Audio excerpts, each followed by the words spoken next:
Africa, which belongs to all Africans and those who want to live in Africa and work and be with us. You raise a point. I was very uncomfortable about 6 months ago. A Nigerian young girl, well, if you can call her a young girl, 27-year-old, wrote me a letter and said, I am worried and I am constrained to write you this letter because I'm in a situation where we have a past that I do not understand. We have a present that is confusing, and we have a future that I don't have confidence in.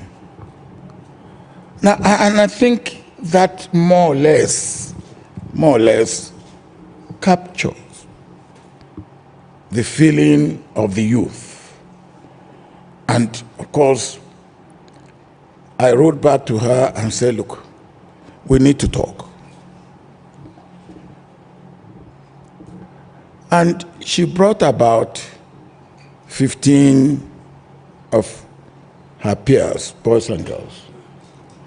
I will spend a whole night talking about the past, the present, and the future. And they are not asking for anything that is extraordinary. And I said to them, I said, look, in my time, there were not many facilities, but there were opportunities. Today, maybe there are more facilities, but the opportunities have diminished. How can we enhance and increase the opportunities for them? And there's no reason why we shouldn't be able to. We have heard of transformation leadership, visionary leadership,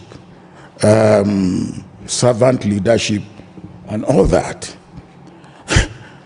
Any leadership, whether it's in the private sector, in the public sector, in the church, in the diplomacy, even in farming, any leadership that has no vision is no leadership. Any leadership that has that cannot transform is no leadership. Any leadership that cannot bring up a successor is no leadership. So all these qualifications of leadership, I think we are begging the question. A leader must be a leader. And the job of a leader is to lead. Lead in all aspects of the form. Now, how can we get leaders for the Africa that we need? I believe that we have some leaders that are performing, whichever walks of life you look at it. But my position is that we don't have a critical mass of those leaders that are performing. We need critical mass of performing leaders in all walks of life. And when we get there, when we have that, we will get to where we want to get to as Africans and as Africa. Thank you.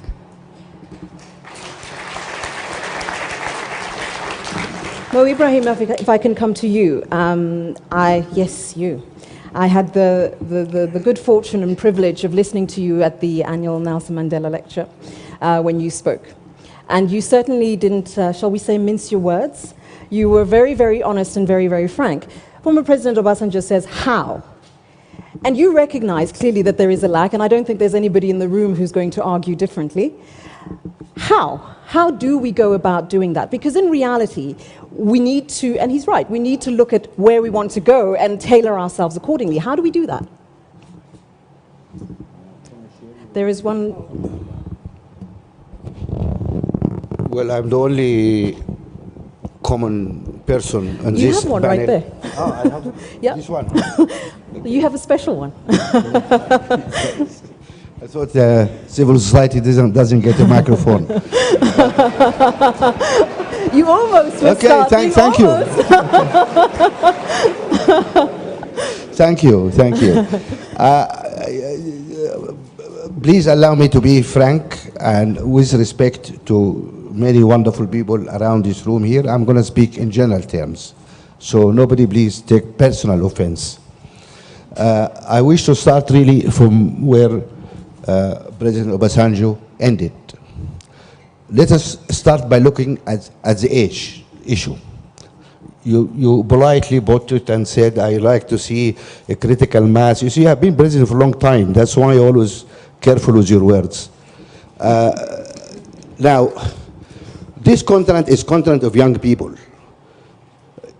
Half of our people here are below 20 years old. Yes? Look at the average age of our presidents. It's about 63, 64 years old.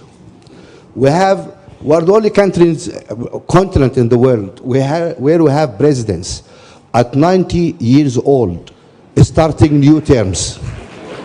I mean, you guys are crazy or what?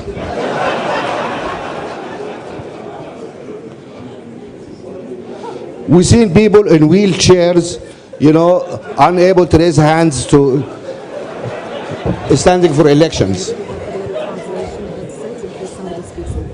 This is a joke. Yes, you are right to laugh because the whole world is laughing at us. You know, I always say, I mean, you look around you. You look, United States, an economy of $16 trillion. We, all of Africa, are less than $1 trillion. This is a $16 trillion economy, right?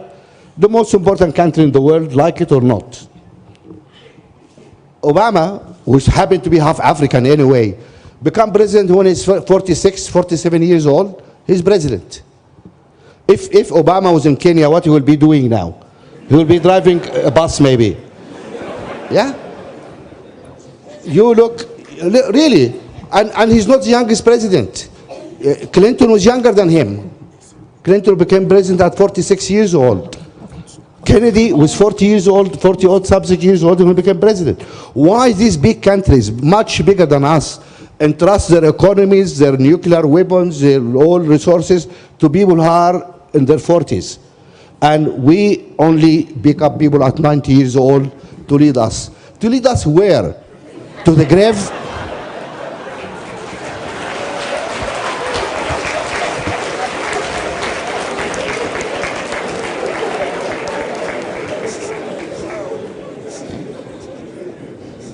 You agree?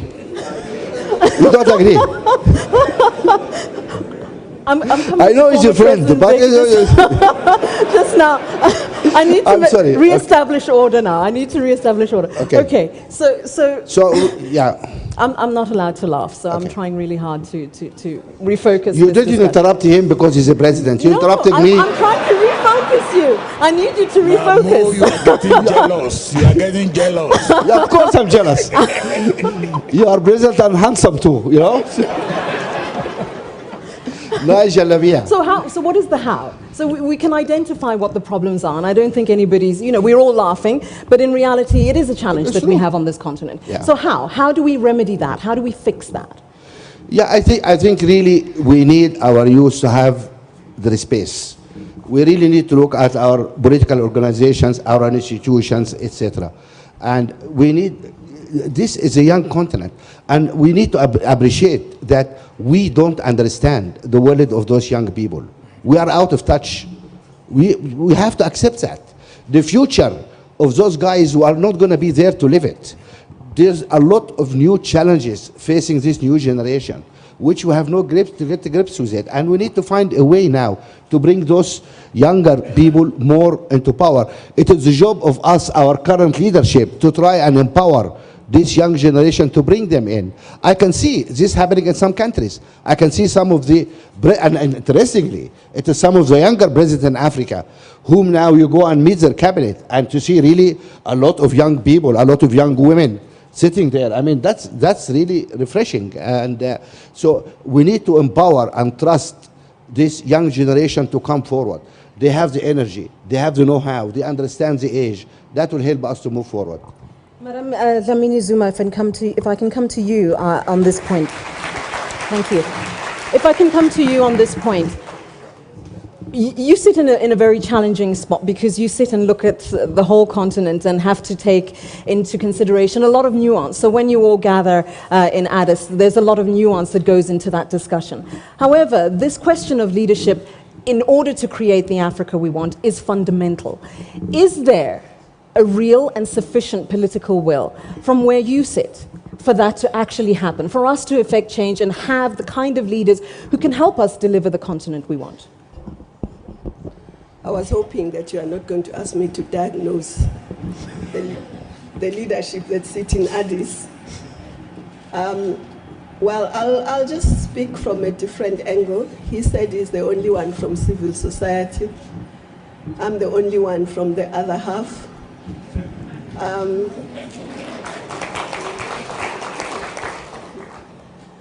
Let me put it this way. I think we need a leadership that thinks African, that thinks about Africa as a whole, not about their little countries. Because together we are a big continent, but individually we are very small. So I think we need that kind of leadership. And I think we need a leadership that believes that the Africans, the young people he's talking about, can be the best. And therefore, a leadership that is going to invest heavily on the young people. Invest in them. If we want to get to prosperity, because that's one of the things, a modern, prosperous Africa that we want. We're not going to get there unless we have the young people, the women, to really drive that development. So you need leadership that can sit and say, this year we are going to produce 100,000 engineers. China today produces more than 700 engineers a year. 700,000 a year. We produce how many? We're almost the same population, just over 20,000 a year. The EU is around more than 200,000. So you can see that we need, I'm a great believer that if we skill our young people properly, they'll figure out what to do.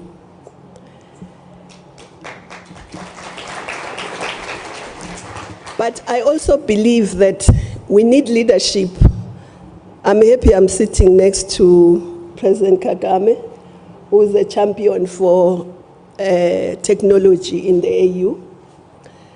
Because I think in order to be able to skill our young people in huge numbers that we need to use technology as well. Physically, the universities and other institutions of higher learning are not enough. But we can't build them enough, but we don't need to. We can now have our young people studying in virtual space, and that's what we need to go to. But in order for that to succeed, of course, we need to talk to the universities and colleges of higher learning, but to the leadership in business. Because if we are going to train an engineer in a virtual space, Yes, theoretically you can, but practically you need to get practical. So we need all of us, politicians, we need leadership in business, leadership in academia, to work together to do that. That's the first thing. Those are the kind of leaders I think we need. Because if we believe in ourselves and believe that we can be the best, we will be the best. And of course, women, they are very scarce, generally. Can look around. But I was in a meeting yesterday with the governor of New Zealand, and he said something very interesting. He said he's a great believer in getting women empowered, giving them responsibilities, because he believes that if you give tasks to women, there is an 80% chance that it will be done well.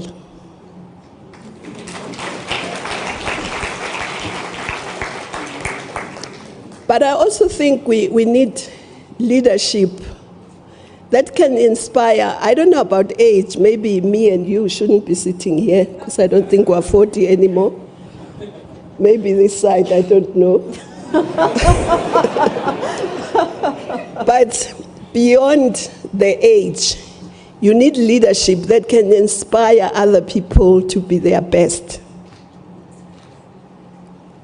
Because I don't believe necessarily that you only need young people. Even in America, if you look at who is the president and who's the vice, there's always a balance. Because you need the creativity, vitality, energy of age, but you also need the wisdom of experience. So you need both of them to work together. Oh, you're stopping me. Okay. Yeah, I was getting a bit worried because I think there are a number of points that you've made that we need to actually unpack. So if I can just start on the question, and if I can address this to you, President Kagame. The reality of the matter is that, again, there aren't going to be many people who are going to argue with anything that's been said thus far in this session. But the reality is that it does take time. I'm not saying it takes 50 years, 20 years, but it does take time. There are elections. People have to volunteer. They have to step up. They have to get along in a political context. But equally, in terms of a societal context, you don't just wake up one day and say, okay, now I'm leading this group of young people. That takes time too. What do we do in the interim? What are some of the quicker interventions that one can begin thinking about so we can get there a little bit faster? The concern, perhaps by many, is that if we wait 50 years for that to happen, we're going to be having the same conversation in 50 years' time. See, that's what makes this subject a very complicated one. In actual fact, we've been waiting for more than 50 years already. Here we are discussing this. Because to be able to define the leadership relative to Africa we want, maybe this has been the question even before I was born. And the main effort has been in the theoretical part of leadership. We've talked so much about leadership and what is expected of leadership. We have also had so much time talking about and defining the problems of Africa. What has been lacking is the practical side of it. How do we get to do what we know we ought to so that Africa can get better? This is where the problem lies. And so that requires, therefore, that we simply look at different cases and say, what went wrong here? and how can it be corrected? Or how did these things happen here so that we can learn from this and maybe replicate it elsewhere? But the complexity of it is that we have not even been short of lessons to learn from. So there is something fundamentally wrong that I cannot explain. We know the problem. We actually every time discuss solutions. Everybody, if we sat here and they passed pieces of paper around for us to do a test on leadership, we would all get A's. And this has been the case for so long. But what happens when it comes to delivery of what we know we must deliver for our people? What happens is something I can simply not very easily explain. Now, but let me quickly touch on and build on what some other people have said. Issues of age and so on and so forth. Oh, we have seen young people mess up like you've never seen. So it's not an issue of age, much as I would agree with what Mo said to an extent, but not entirely. Because even leaders, whether young or whatever age, you see, all of us grow through a system, something. You see, developing leaders or leaders to develop requires some kind of upbringing. You know, the environment, the things that affect these leaders or affect the people and so on. That's how leaders may emerge. But I'm talking about this just to give you a quick example. In our situation here, you see, Rwanda is a case for a very bad example of failure. It's also a case for some progress, if you will. But if you look at what happened here 20 years ago, the genocide had almost the entire population, but the majority of them being young people. They were led into doing what they did that cost us 1 million lives, young people. But of course, what went wrong was politics and the leaders, irrespective of age. We had leaders here who taught our people that they belong to this one ethnic group. It's the majority. It must be the one with power. And all the others should be excluded, not only excluded, but killed. And you know what happened? For example, just take an example of an ordinary person who has nothing at home, not even a chicken to look after, not a goat, nothing, but he's taught to believe, we say, you are a Hutu, Hutu power. And the guy claps and says, yes, Hutu power. But what do you have in it? Now, what this means, the leaders who were teaching them that, they thrive on that, they play on that, because they have everything in their own hands, even at their expense. When there is a competition for resources or power or things like that, he calls upon the other one, who has really nothing apart from indoctrination, and tells him, your neighbor who is different from you is a danger to you. And then mobilizes him and says, you know, because he's a danger to you, you go and kill him and take over whatever he has. Now, driven by this poverty, this person has been pushed into, follows instructions even before they are fully issued. Now, this is the leadership Africa, this is the leadership Rwanda has had for such a long time. Now, imagine this ordinary person very poor, with jiggers in his feet.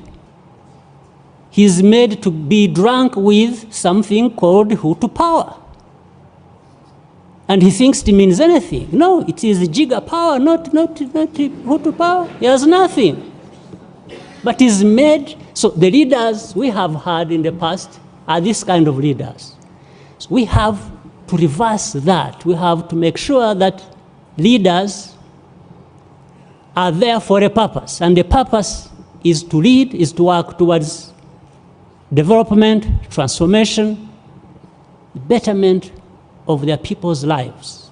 There's no question about it. So the practical side of it, the delivery, leaders must deliver on what they are expected to But the do. truth of the matter is that leaders come from society. Leaders come from society, right? So they come from everywhere. We can look in this room, look at all of you who are sitting up here, and even if we go into the floor, all our backgrounds are varied. So is the question or the issue around the leaders, or is the issue around the societies that we're creating that actually bear fruit to those leaders? If I could put that question to you, how do we begin sort of making sense of that dynamic? Because otherwise, again, we'll be talking in half a decade, half a century, a century. Thank you very much. My name is William Ruto, just for the record. And I shall apologize.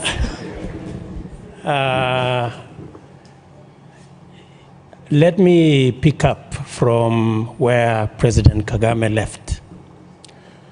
And he couldn't have put it better by saying that the issue is not so much what the problem is or what the solutions are. The issue is we know the problem and we have a good account of what the solution could possibly be. Standing between the problem and the solution is a critical entity called leaders. People who need to bridge, to create a bridge between the problem and where we want to go. The present and the Africa that we want. Leaders. I will squarely say that those of us who have been given or have been entrusted with the responsibility to lead must match what we say with what we do. That is what will make the difference. Let me give you a very practical example. The last elections in Kenya, the president and myself went on a slogan, kusema na kutenda, meaning to walk the talk or to match what we say with what we do. That is what Kenyans bought into. And therefore, for us as a continent, and I have listened carefully to very eminent persons who've spoken here, we have what it takes. We know where we want to go. We know how to get there. Standing between us and where we want to go is decisive, bold, pragmatic decisions that will take leaders to make. Even to move society, assuming that society is part of our challenge, it will take leaders to inspire society, to make sure society sees what the future holds for all of us. And therefore, I am a very proud African, and I am confident. And looking around, and I have been, in the last 1 year or so, I have been to various meetings around this continent. I see a lot of prepared African leaders. People who are prepared to make the critical decisions that will take us to the Africa we want. Let me give you an example. In the last 1 year, as East Africans, we have made decisions that has taken 50 years for them to be made. In the last 1 year, we have made a decision, for example, that we must bring down the barriers. And instead of having borders that act as roadblocks, we should get borders that act as bridges. That is why I didn't need a passport to come from Kenya to Rwanda. I just needed my identification card. I mean, it would have been very difficult to make that decision in the face of all the challenges we have about security and all the rest of it. But on the balance of issues, the good that comes with eliminating the barriers that exist currently as borders far supersedes the negatives that would accompany that decision. That is why the leaders of East Africa made that decision. Let me give you another example. In the last 1 year, jointly with another 5 countries in the East African region, Rwanda included, we have launched the first ever standard gauge railway out of Mombasa to Kampala, to Kigali, to South Sudan. It was done last week. It has taken us 100 years. The railway we are using was built not last century. It was built the century before. Right?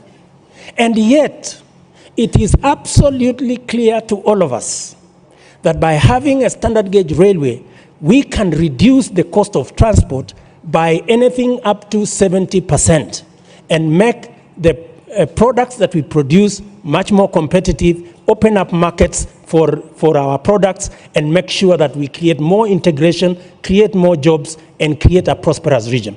That is the kind of decisions that need to be made so that we can take this country, this continent and this region to the next level. And I am confident, very confident, as a young leader in this continent, that we are going to make those decisions.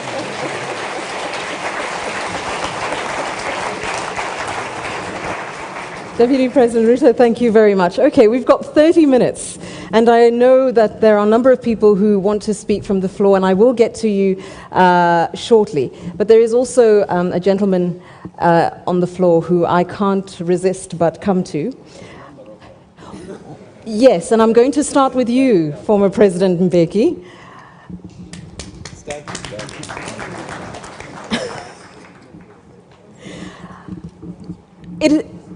Not last century, but the century before was when the railway line was built, but the train is now running as of now.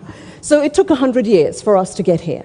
But the reality is that we don't have another 100 years to spend for the next set of development. What needs to change? In the context, everybody's familiar with the notion of the African Renaissance, but the practicable element of that, the how. How do we get there? Yes, we need young, dynamic leaders, but the challenge is we may not necessarily have enough of them in the right space to get us there. Madam Moderator, is this thing working? It is. It's not. No, it's not. It's not. Can we have one that's working, please? Check the switch. May I borrow yours? Check this. It's not a civil issue, I promise. It's not. Thank you. I'm also civil society. No, but I think to me the way the panel has approached this thing is correct. To say we have to answer this question first. What is the Africa we want? So we say we want an Africa that is free of violent conflict and war. What leadership do you produce to get that result? We want an Africa that is free from poverty. What kind of leadership do you need to create to end that poverty? We want an Africa that is free of, that is driven by women's emancipation. Where is this leadership? How do you create it? We want an Africa that is free of corruption. How do you produce this leadership that is not corrupt? Now, these are the questions I took to answer, these practical things that President Kagame was talking about. And it's not an easy question to answer. But I think critically, and we were discussing this thing yesterday, critically, we need a critical self-assessment of ourselves as Africans. To say, as President Kagame was saying, we've been discussing this thing about the quality of leadership, challenges we face for a very long time. But when have we sat down to say, now let us assess, no, you Thabo Mbeki, were president of South Africa for so long. Let's assess your performance. Did you provide this kind of leadership that is suitable for this Africa that we want? Where did you go wrong? We got the African peer review mechanism, which President Obasanjo can speak about. That's part of what it was supposed to do, so that we sit as peers to say, no, but the president, you are misbehaving. You are stealing public resources. You've accessed power in order to put money in your pocket. This is not the leadership we want. But we're not doing that sufficiently because we're afraid. We're afraid to speak frankly to one another about the wrong things that we're doing. And I think if we don't do that, we will meet a century hence to discuss the same question. I think that critical self-assessment of the continent is necessary.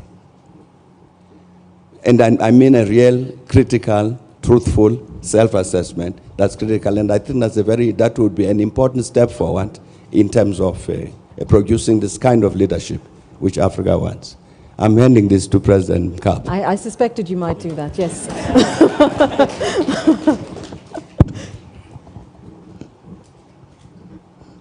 What a cruel gesture, Thabo.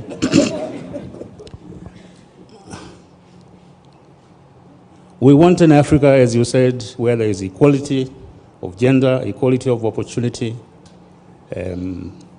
promise of a good, healthy life, promise of an educated society, promise of a leadership that thinks more about service than being served. We want all of that, borders to be removed and so on. Why don't we have it? My answer is very clear. Because you have a selfish leadership. Extremely selfish. We often think of the problem of leadership as being the problem of the leaders alone. Fine. They must be defined, have integrity, have all those we want. But to succeed, they must be able to implant those attributes in the population. Their political parties must be organized in such a way that they reflect those values and embody those aspirations in their political interaction. If they don't, you have trouble. We are multi-ethnic societies. What basic values have we embodied in these societies? Equality? Or is it diversity? How do you convert diversity into strength rather than diversity as a cause for war and internecine fighting? Can it be done? It can be done. It's been done in centuries before, in Europe and elsewhere. Why can't it be done in Africa? But we don't have the will because we are selfish. We are concerned of the here and now in the seat I am in. That's wrong. We have, it's ironical that you have a continent with the best natural resources of any others as of today, but they are being exploited for the sustenance of those who enslaved us and continue exploiting us rather than being exploited for our own emancipation. Why? Because you have a leadership that does not recognize the degree of present-day enslavement, economic enslavement, and the necessity for emancipation. It's ironical. We talk about development, but we don't stop in time to define what development in our kind of situation is. One of the greatest reasons of admiration for this country, for instance, is the fact that you have here a universal system of health and education delivery. Now that is development. Rwanda is more developed than any of these Western countries in this regard, where you have assured health and education delivery. So we really must rethink where we are, why we are, what we can be, and how we can. I agree, women, youth, and all those things. But internally, the fault is in us, dear Brutus, not in our stars. Thank you.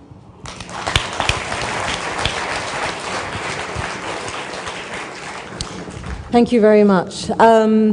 If I can have people, I'm going to go to the floor. If people can please raise your hands. If you have a question, I ask that you please be clear about whom you're directing it to, first off, and then also introduce yourself and the organization that you represent, so at least we have a sense of whom we're speaking to. Madame, if I can ask you to give that lady the microphone. Do we have another microphone on this side? Do we only have the one microphone? Okay. So, good afternoon. Nairi Woods, Dean of the Blavatnik School of Government at the University of Oxford. We have at least 4 presidents on the panel. It's very difficult for outstanding leaders of any organisation to think about their succession. My question to the 4 presidents is, what do each of you think are the most important steps you need to take in order to ensure that your succession is a positive and smooth one? Thank you. Can I take a bit of an executive decision on this and direct it to President Kagame and to Deputy President Ruto so we can get as many interactions as possible? I know I'm editing your request, but I'm sure you'll indulge me. If I can go with you first, President Kagame. I think to give more value to the question and the meaning of it, it is important to think about what you leave behind for the successor to take over than even to just be succeeded. What I'm saying is, you see, the issue of succession, very important it is, but people have reduced it to an end in itself, to the point that even if you were in power and did nothing, as long as you are succeeded, that is very good. So I think we should combine the two. So for me, I'm thinking beyond being succeeded. I'm actually thinking about what do you leave behind when a successor comes. So otherwise, it could be in power for 10 years, for 20, mess it up, and then say bye-bye, and somebody else comes, takes over, and just screws up the same way as the other one. And that's, by the way, that's also one reason why some of the problems in Africa are there as we see them. We have had places where this succession has been going on quite well, but the lives of the citizens have not changed, or they even get worse. So I think it is better to take it holistically and look at the meaning of it. So I think my preoccupation as a leader is to do the best I can while I am there. So that, because what we are managing is just not succession, it is the lives of people. And in fact, you see, the other thing about leaders, yesterday somebody raised the point, he talked about strong leaders and said we shouldn't talk about that, we should be talking about institutions. And I think Thabo Mbeki raised a good point. Even for strong institutions, or institutions that deliver for people, actually don't just happen. They are put in place by people, by leaders. So leaders we want, and therefore who should be succeeded and things go on, as one aspect of what many things that should happen should be leaders that allow the building of institutions that will outlive them. But it is leaders who will still do it, especially when they work well with their people. So looking at the fact, if I may, before I come to you, Deputy President, looking at the question of institutions and recognizing that one does need strong institutions that allow us to continue to develop. The reality, and we've seen it happen time and time again, that the successor goes about very quickly dismantling said institutions, said support, so you find yourself back at square one within a decade. That's true. So is it about the leadership? Is it about the strong institutions? Is it about a broader recognition that there needs to be... It's about a combination. But you're addressing it to me or somebody else? No, to you. I just was gesturing to him. It's about a combination. Yes. Yes, it's not one thing or the other alone. It's a combination of things. It's about leadership that gets things right. It's about, and getting things right as leaders includes creating institutions. Institutions that serve the societies as they are, and not just being locked onto one individual and thinking that is the end of the problem. So it is a combination, there's no doubt. Sometimes you don't know which comes first. It almost looks like a chicken and egg puzzle, but both, or beyond more than both, are very important. Mr. Deputy President. Vice President. Strangely, this morning, when I left Nairobi, I got an SMS on my phone. Maybe I'll go and check and maybe call that gentleman back. Because the SMS went like this. Mr. Deputy President, my grandfather was a squatter. My father was a squatter. I am a squatter. And my son is likely to be a squatter. What are you going to do about it? This morning. And I think it speaks volumes to the succession you have alluded to. In this sense, as leaders, what kind of continent or nations would we want to hand over to our successors or to the next generation? I think really that is where the bottom line is. And I would dare say that as leaders, it must bother us, and seriously so, that the continent we have inherited, the leadership that maybe has been, you've won, either in an election or whatever other means. How will you, I think the biggest concern is how much difference will you make so that when your time comes up, you have something to hand over to the successor or to the next generation. And let me say this. Looking at the situation that I was confronted with this morning,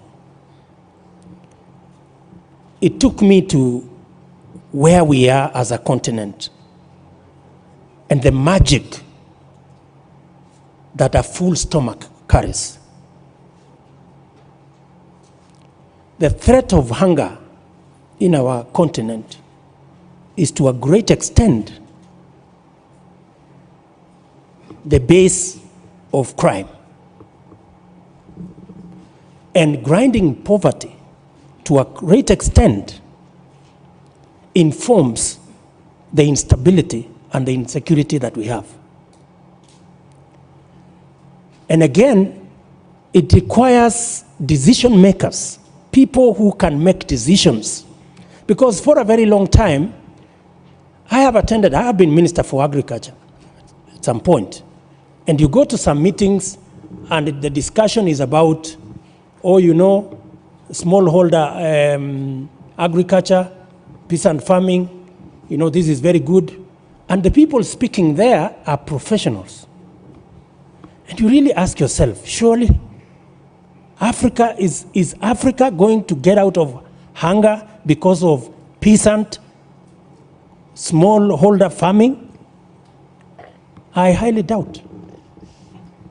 That is why in Kenya, we have rolled out a 1 million acre commercial farming under irrigation to double our food production in the next 10 years, because it is doable and it is practical.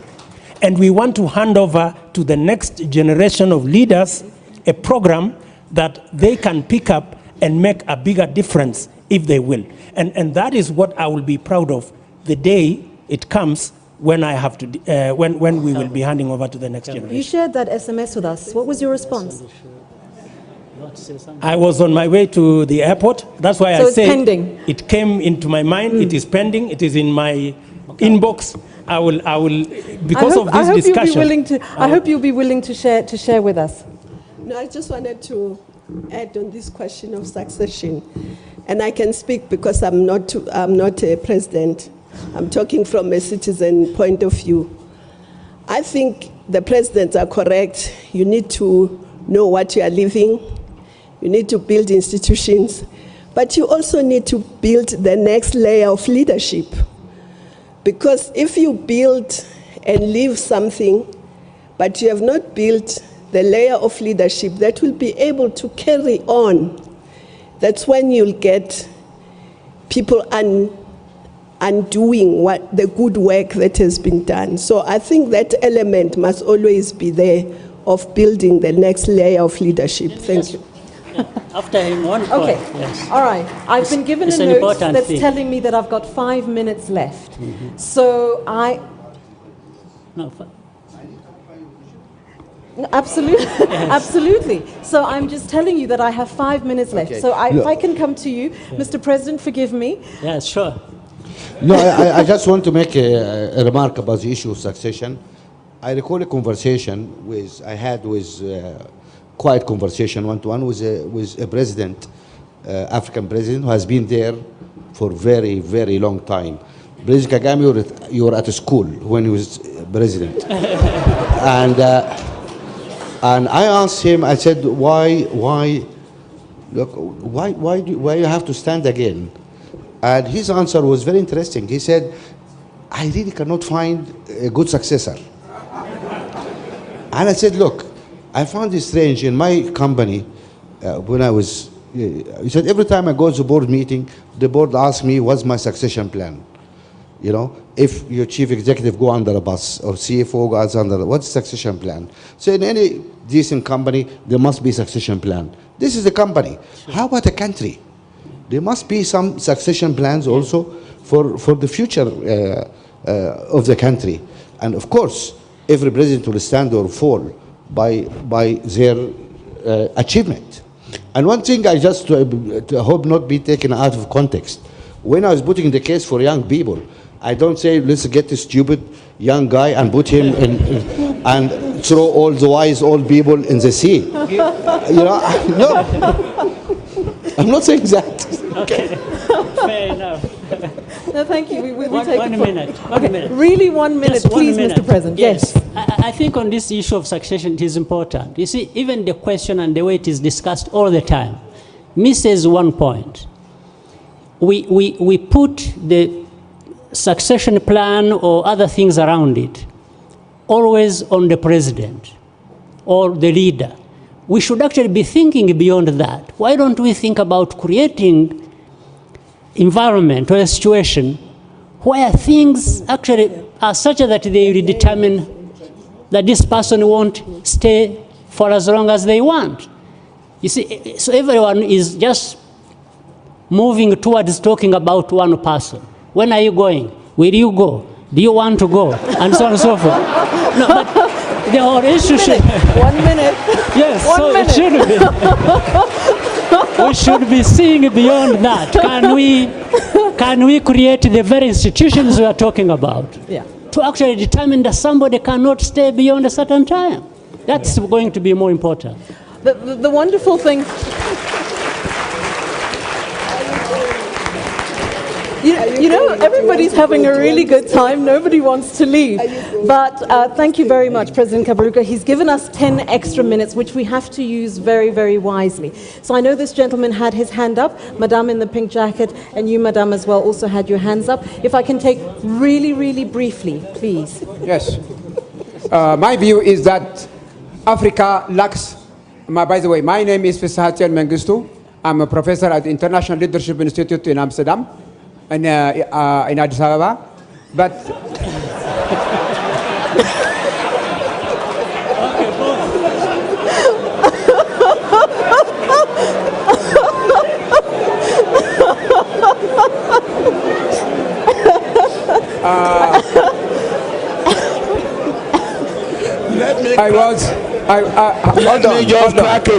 hold on. If we could just settle down, please. I was in Amsterdam, so I was influenced by it. Okay.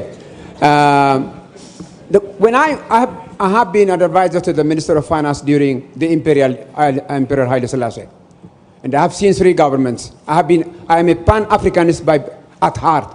And when I look at Africa, I honestly feel Africa lacks the type of selfless, dedicated, committed, selfless leaders who are willing to leave a legacy for their own people. But let me ask one question, and that's very much related to the heart of Madame Zuma. We want a strong, united Africa. But where is the money? Many of the governments of developing countries, of African countries, are basically not paying their fees. So African countries are not contributing to the type of African unity that they want to see. So there is a contradiction between what they say and what they do. And that is a problem.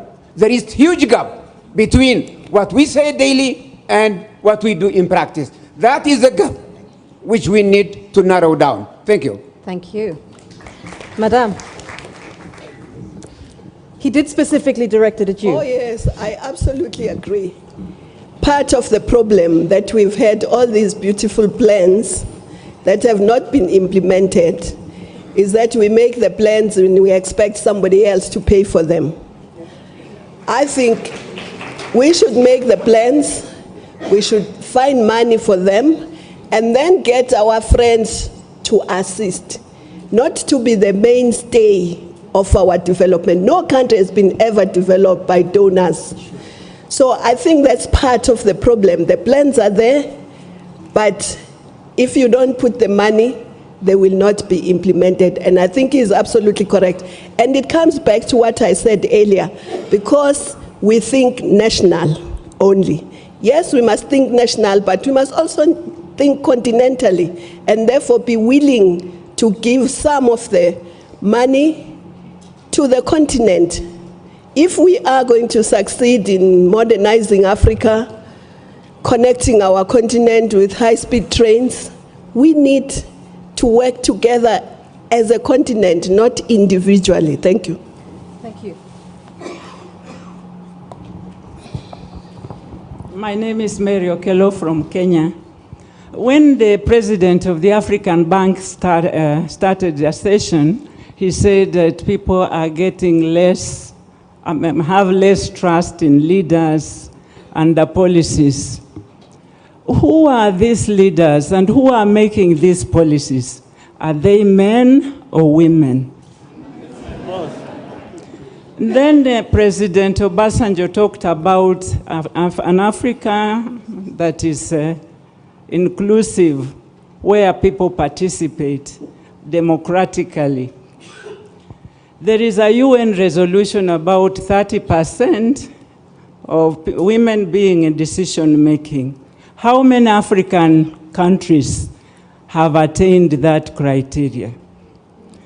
We have seen Rwanda as a very good example. We have been told how well it is doing. And when you look at Rwanda, there are many women in decision-making positions. My own president talked about eliminating barriers for the good of society. There are many barriers that are keeping women out of decision-making. When is Africa going to remove those barriers? Thank you.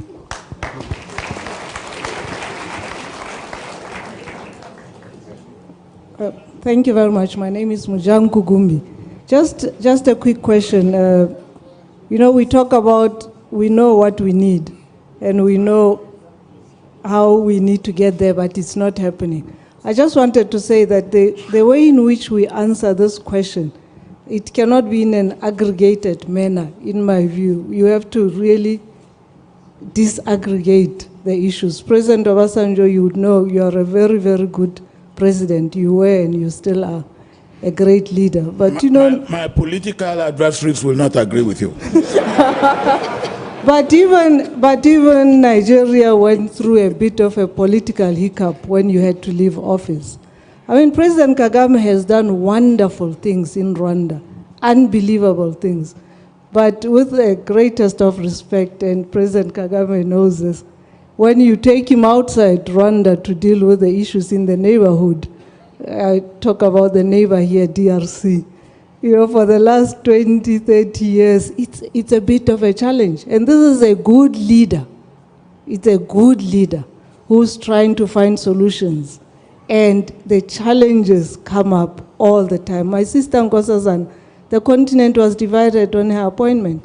So I'm just saying you need a little bit of what President Becky is talking about, because it's impossible to do it in this panel, I understand. But you need a little bit of disaggregation if you really want to find solutions. Thank you. Thank you very much. Okay, so we've... Jeff, I was trying not to come to you. Yes. You're just gate crashing Thank now. you, Tumi. I appreciate it. My name is Jeff Koinange. I'm a journalist with KTN in Kenya. I actually have a message for President Becky, President Obasanjo, and President Kagame, because yesterday, many of you were at the session on conflict resolution. Fantastic session, good contributions, and I called my little 6-year-old son at home last night, and I told him who I was hanging out with. And of course, he knows President Becky. He can recite, I am an African back to front. He knows President Obasanjo, President Kagame. And he said, Papa, tell them not to let us down. The kid is 6 years old. I said, what do you mean? I said, look. He told me, look, Al-Shabaab is hitting us in Kenya. I've heard of Boko Haram in a place called Nigeria. He's heard of South Sudan. He's heard of CAR. He says, tell them not to let us down. Message from a 6-year-old. In 10 years' time, he'll be 16. 12 years' time, he'll be voting. That's the next generation that's not too far away. What do I tell this kid when I go back home, President Becky, President Obasanjo, President Kagame? What do I tell this kid? And also, Deputy President Ruto, here's one for you. You're being very modest here. There are very many people outside Kenya that you are fighting to get into office. Many did not want you and the president to be in office. It was the leadership they wanted, not the leadership the people wanted. I think you're being very modest. And maybe that's the same with South Sudan and CAR and other places. The leadership we want. I think you should talk a little bit about that. To me, thank you very much. Thank you, Jeff. I'm going to, yes, I have to now. I'm being given the sign that says enough, done, time is out. Time is out, but I do need to perhaps come back to you. If I can give the last word to our host here in Rwanda on Jeff's question. What do we say? What do we tell them? Well, I think the question is being answered here, and we're trying to create that Africa that and the leadership that doesn't betray the young child who raised the question. And really, that's what is being discussed.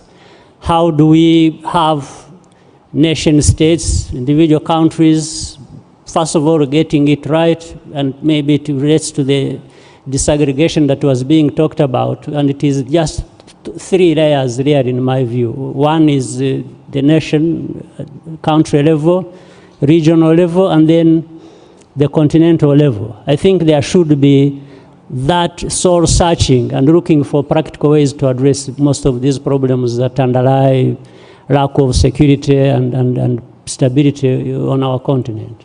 President Kagame, thank you very much. To the rest of our panelists, thank you very much. From the floor, thank you.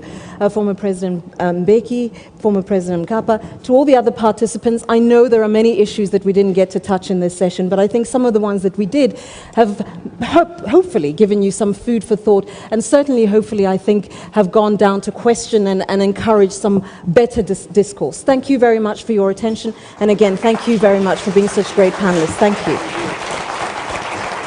Thank you very much. Sorry we couldn't get to more. Thank you.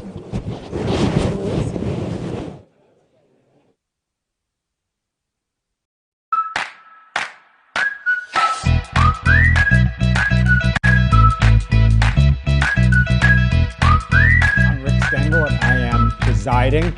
We are on the record today, very unusual. So glad to have you here on a very, very busy week. President Kagame is literally and figuratively a towering figure on the African stage. It's not too exaggerated to say that he was the savior of Rwanda. When Rwanda, after incredible wars and devastation in 1994, he brought it back. It's been an economic success story over the last 25 years, one of the biggest ones on the world stage. And not just an economic success story, but a story of changing and bringing it into the modern world. Increased transparency, less corruption, many, many opportunities for women. In fact, I think you may have the only parliament where women dominate. So there's a very, very bright picture. But there are some shadows on that picture too. There's been accusations by human rights organizations of human rights abuses, of discrimination against political rivals. And President Kagame recently won re-election to an unprecedented third term with 98% of the vote. And the first question I want to ask you is how do you win 98% of the vote? And because to the folks in the West, that always brings a little bit of laughter. And depending on your answer, having changed the Constitution to allow you to run for an unprecedented third term, are you indispensable to Rwanda? Well, how do people win by 25%? As I have seen in some cases. By the way, you don't even have to get the popular vote in this country to win. But seriously, I think for us in Rwanda, we saw it coming, that it could even have been 100%. Because this election, this last we had, came on the basis of a demand that actually stand again. For me, I was ready to wind up and finish my second term by 2017. And all of a sudden there was mobilization. There were 4 million signatures that went to Parliament and wanting petitions, wanting that actually they change the Constitution. And funny enough, not just the Constitution in its entirety or to cover broad areas or long term, it was particularly asked that it be changed almost to suit what they wanted, and that was for me to have another term.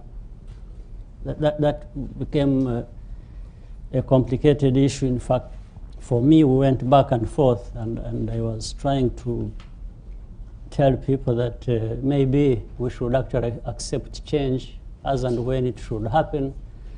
And I was for that change to happen, but the people insisted it was completely a different situation. And they tried to contextualize the political and other problems of Rwanda and the history and all kinds of things. And so that's what it followed. So it was more or less an agreed, result for the election. So having over 90% in terms of the results wasn't surprising to people in Rwanda or who followed closely the issues of Rwanda and who can relate those things happening with the history, particular history and particular context of Rwanda. If you're talking about other countries, maybe you'll be seeing different things happen. If you're talking about Rwanda, it's not surprising that it can happen. And again, it goes back to the same point in time you alluded to of what has happened in our country. A country that 23 years ago was almost no more. It was not there. We had to build it, to rebuild it right from scratch 23 years ago. Now it is a country that is standing and making some progress, and people of the country getting more united than ever before, because initially and what led to those problems was political and other divides that were created for a long time, where we lost 1 million people in just 100 days. That, if anyone thinks that doesn't have any implications on people's lives or on society or the thinking or even in the politics, I think one would be mistaken. And really, I'm trying to say this is related to that history, to those events, and to what happened, and even the psyche that was created in the society because of that time. So one of the unfortunate cliches about African leadership, and it's a cliche because it's happened so often, are men who won't leave the stage. As you know, I worked with Nelson Mandela, and one of the most extraordinary things he did in his whole long life was to decide not to run for re-election. And I think he did that in part to give a model to the rest of Africa. What does it say, though, about you? And we chatted a little bit about this beforehand. So you'll have another 7-year term. And then you also have an opportunity for 2 successive 5-year terms after that. What does that say to the continent about succession for leadership? Well, I know quite a bit about Mandela. In fact, I was fortunate at different times to associate with him. And what I know also is it is not entirely true that he left because he wanted to have that as a demonstration of how to deal with the power. No, there are other reasons. But my point here is, in fact, in 2002, I'll tell you a story that answers the question to an extent. We were with him in Barcelona. There was former President Bill Clinton. There was the current Secretary General of the UN, Guterres. He was Prime Minister at the time in Portugal, and a number of other leaders, and we had a discussion. The same Mandela, great man he was indeed, brought up an issue, and it was somebody had just started it by asking Guterres whether the Secretary General, whether he was actually ending his, because he was in his 2nd term and wasn't coming back. And somebody said, but don't you ever think about, continuing, because at that time he was doing fine in Portugal and so on and so forth. But that sparked a conversation where, in fact, Mandela angrily was telling people at the time, he says he's tired of, because it was happening, and there was a case developing, and I'm sure you are aware of this, in Namibia, about Nuyoma, who was supposed to continue, and there was a discussion, and there was external, backlash that, he must go, he can't stay, and so forth. And Mandela said, why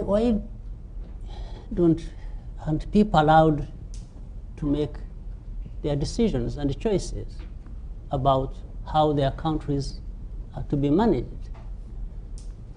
Why is there everywhere, you know, something is talked about, then there's, no, you can't stay, you can't be there, you must go, you know, he was angry saying that. The discussion went on, and in fact, my viewpoint at that time, and which I raised in that particular meeting, was to tell them, I said, exactly partly what you are pointing out. I said, you see, while I appreciate the point that President Mandela then was actually bringing up, of always, you know, these dictates coming in from outside and telling the countries and the people and say, you can't have this, you can't do that, and so on. I said, the danger indeed has been at times when leaders are going to continue and stay in power, it's not clear whether it's on the basis of the choice of the people of that country, if it is clear, if it can be identified and made clear and everyone sees that, then it would be justified that the people of any country could make any decision and they should have what they want to have. But that is where the problem lies. Sometimes you're not sure whether it is the people saying they want this to happen, or it is the leaders deciding by themselves to say, we want to continue. This was the conversation. Yeah. So I'm just trying to show you that, you know, some of these things are not just clear-cut, that, you know, when this is written like this, it should happen like that, and of course this externalization. Yes. Well, and you've been eloquent talking about the distinction between Western views of democracy and perhaps what democracy is in Africa or Rwanda. And that I think we Americans, until recently at any rate,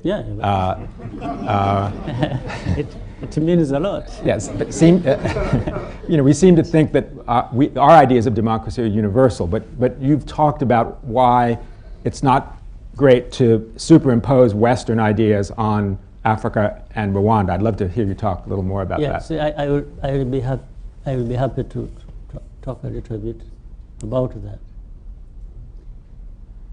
Democracy is democracy.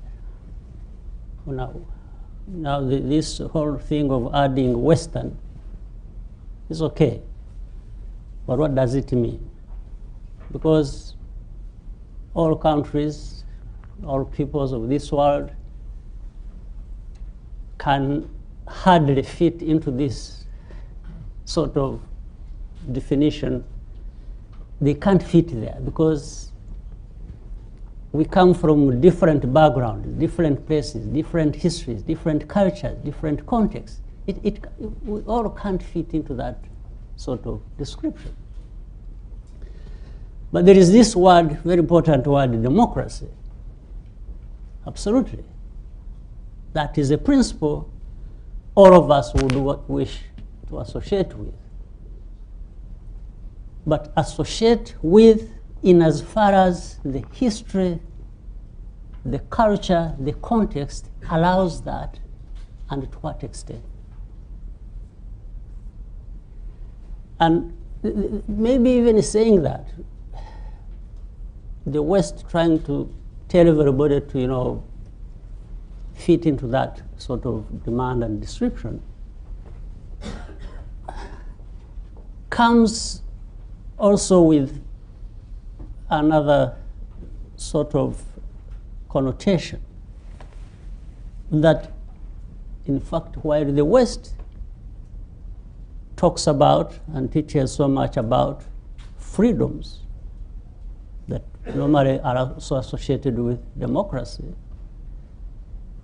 by indeed imposing or telling people how they should live their lives without this context, this history, or values and cultures that people have been brought up into, is actually denying people freedom. So in other words, on one hand, you're having people prescribing for others how they should live their lives, but the same people who also say they abide by freedoms. and they want people to be free. How am I going to be free when you want to dictate to me how I should live my life? This becomes the question. Mm-hmm.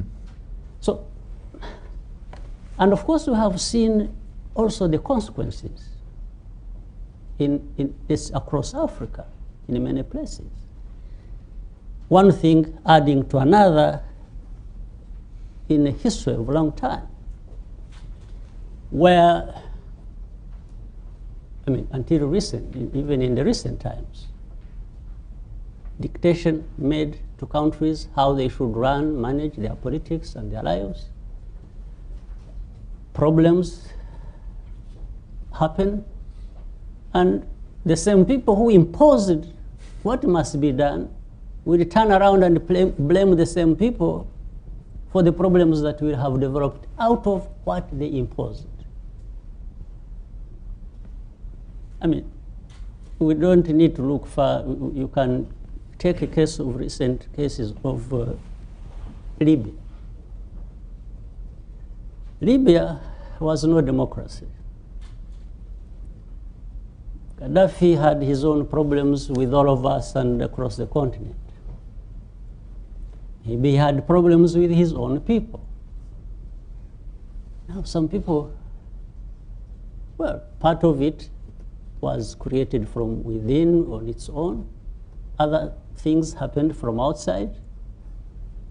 And they went to Libya and bombed the hair out of everybody in Libya and ended up with Gaddafi dying. The question is, what is happening in Libya now? People who wanted to create a different situation, maybe a better situation, maybe create some democracy in Libya, where are they and what do we have? We can talk about many places in Africa, forgetting the way the societies are organized, how they have come to be the way they are, and maybe things that are demands for changes across Africa. But these changes don't just happen overnight and don't happen anyhow. If you don't look at the situation you're having to deal with and understand it, and just say things must change, sometimes to the point of even dictating who must be what. Like, let me go back to my case in Rwanda. You know, it was very ridiculous. Just before even the constitution changed, and so on and so forth.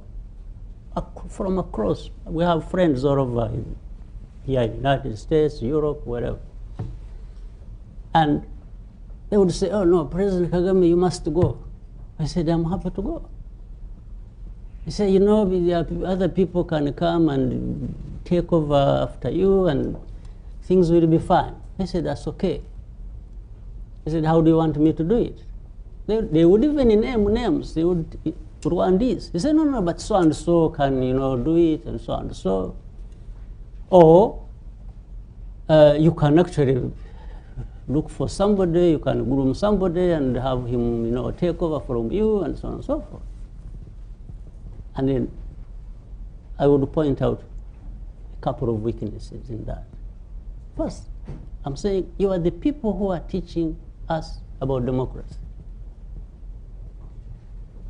At the same time, you are actually coming to me and saying, you know, so and so can actually be president of Rwanda. So you are the one choosing. Well, according to that double standard, of course, for them, if that happened, it would be democracy, because they wanted it. Second, I would say, if you are telling me to choose who takes over after me, again, it's not a democracy you are telling me, actually, that we should be respecting. So, meaning you are saying, either we choose or you choose who takes over from you. That's a democracy. And then I asked them, I said, how about the people of Rwanda? I haven't heard of them in this decision. You are just saying we can advise you who takes over after you, or you can actually decide who will take over after you. How about the people of Rwanda? Good idea. It goes on. So there's absolute confusion about this whole, definition and the application of many things we are told we should be doing. And the people of any country are left out of this process and decision making. No, that's absolutely fair. To come down from 30,000 feet to a little bit closer to the ground, what is it about what Rwanda has accomplished economically over the last 23, 24 years that can be a model for other countries in Africa? If it was a Harvard Business School study, what would you say? Here are the main points that we adhered to and accomplished, and that is what helped change the economy. And finally, because I think it's my last question before going out here, what role did foreign aid play in all of that? Well, maybe let me start with the last one. Foreign aid played a big role in the development of our country. And in fact, we tried to engage the aid donors to modify either how they understand aid and, more importantly, the use of it. Because we tried to engage them on the basis that we, the people of Rwanda, should be given some space to decide on how and where to invest these resources they give us, rather than them bringing the money and deciding where they put it and how they deploy it, and in the end they are not bothered about the outcome. So we had a long discussion over this, and fortunately some of them agreed with us, and we even, to make them comfortable, we decided that we could actually have an agreement, even to monitor what happens with the use of aid, and also to measure the outcomes. But we wanted Rwanda to remain in the driving seat, because at the end of the day, they give us aid wanting to improve our lives, and it is including how to manage our affairs. This is, we think, is part, we always thought it was part of it. And we raised these issues with it. And so aid worked very well for us. Second, and this economic progress we witnessed in Rwanda, by the way, is also linked to some of the political issues that we are discussing, we are talking about. Because anyone asking questions about democracy or about freedoms or about this and the many criticisms you referred to that we have come under, which, well, I think maybe they served to improve us and for us to do things better and move on. If you look at how invested, we had, first of all, a vision for the country that would span 20 years, from 2000 to 2020. And top of that was how we were going to invest in our people. Education, health, food security, and so on. That we spelled it out, and it was clear and even sold to the donors. Number two, governance. How are we going to govern ourselves? Based on involvement of everyone, men, women, all those who have played their part. Three, infrastructure. Four, development of the private sector, and so on and so forth. Includes regional integration and how we work with others, and with all kinds of implications of enlarging, expanding markets and reaching out and so on and so forth. And I want to state here, I'm not going to say we did anything so that we may become a model for others to follow or anything. No, we were really focused on how to improve ourselves and how we can get our country from where it has been at very low base on everything, and take the people of Rwanda where they deserve to be. This is what we concentrated on. And so we were single-minded in terms of where we are coming from, what we need to do for ourselves, and focused on the results, not getting lost in the processes, but getting the results of improving our people's lives, reduction of poverty, and so on and so forth. So in the last 15 years, we've seen our economy grow between 7 and 8% every year. Mm-hmm. Now, that also meant inclusive growth, because we are mindful of the fact that this growth shouldn't just be impressive in terms of numbers, but it really needs to have impact. We need to measure it, we need to see it. And what has been measured in the last 15 years in those areas by people, either the World Bank, Gallup poll, it's about World Economic Forum, is, can name 10 or more of them. They've been on the ground, they've worked with us, they've seen, they've asked Rwandans, they've been anywhere they wanted. They can attest to this fact that good progress has been made, whether it is women empowerment and involvement, it is decision making, it's how many children go to school. We have the highest enrollment rate of primary and secondary school in sub-Saharan Africa. Mm-hmm. Yes. We have health insurance that covers 87% of our population. We have food self-sufficiency. We have, we can talk about doing business, how it is easy. You come to Rwanda, you register a company in 6 hours. It used to take 2 months. We can go on and on and on. So the kinds of infrastructure we have developed, government and the private sector, information and communication technologies, putting in the hands of Rwandans means of communication and of information, to be informed. Now, if you do this, at the same time, you say people are not free. I can't be giving you tools to make yourself free, and then you say, it doesn't make sense.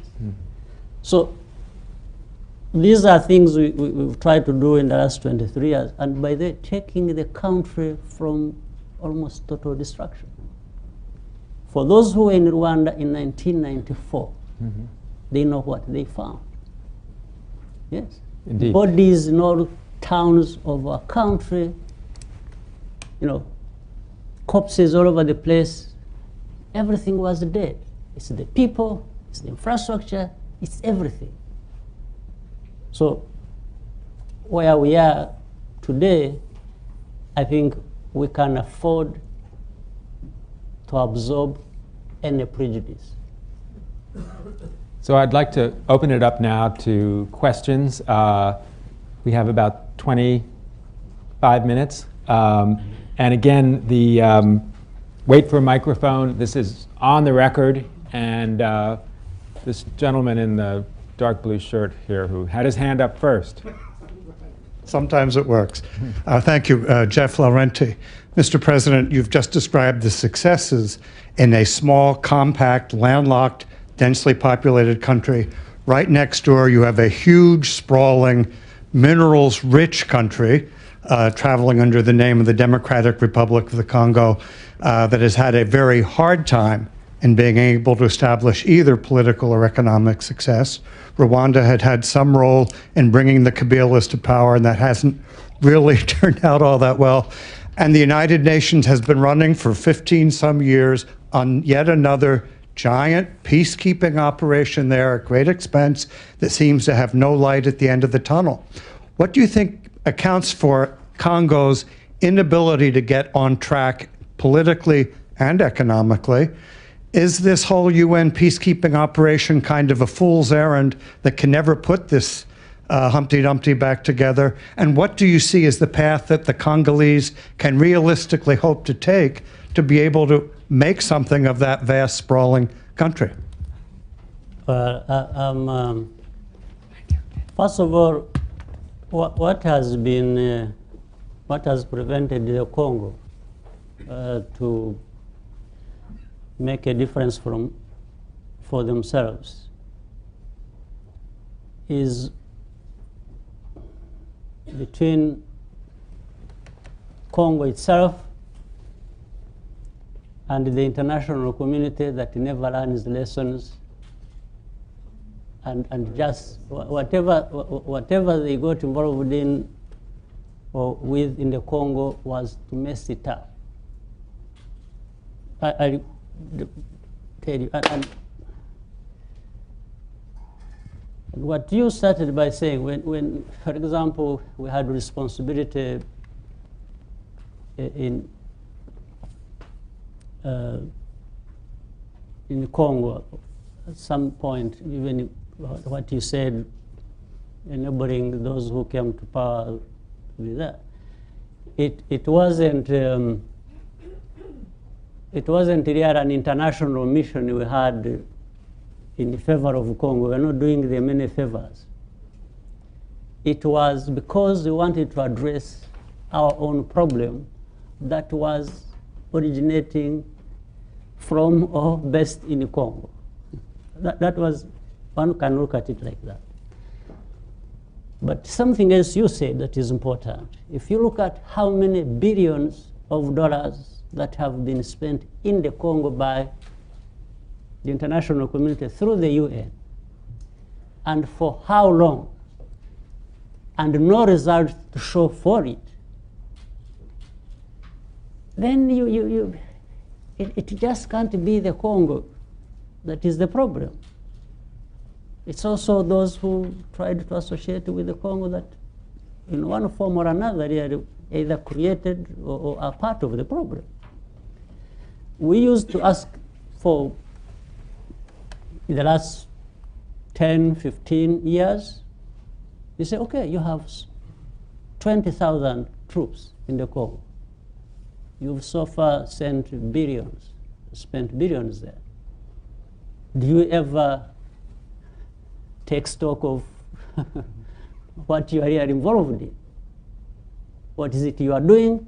What are you getting out of it? How are you impacting the people of this country where you are involved and you are said to be trying to help? In fact, one time we used to argue with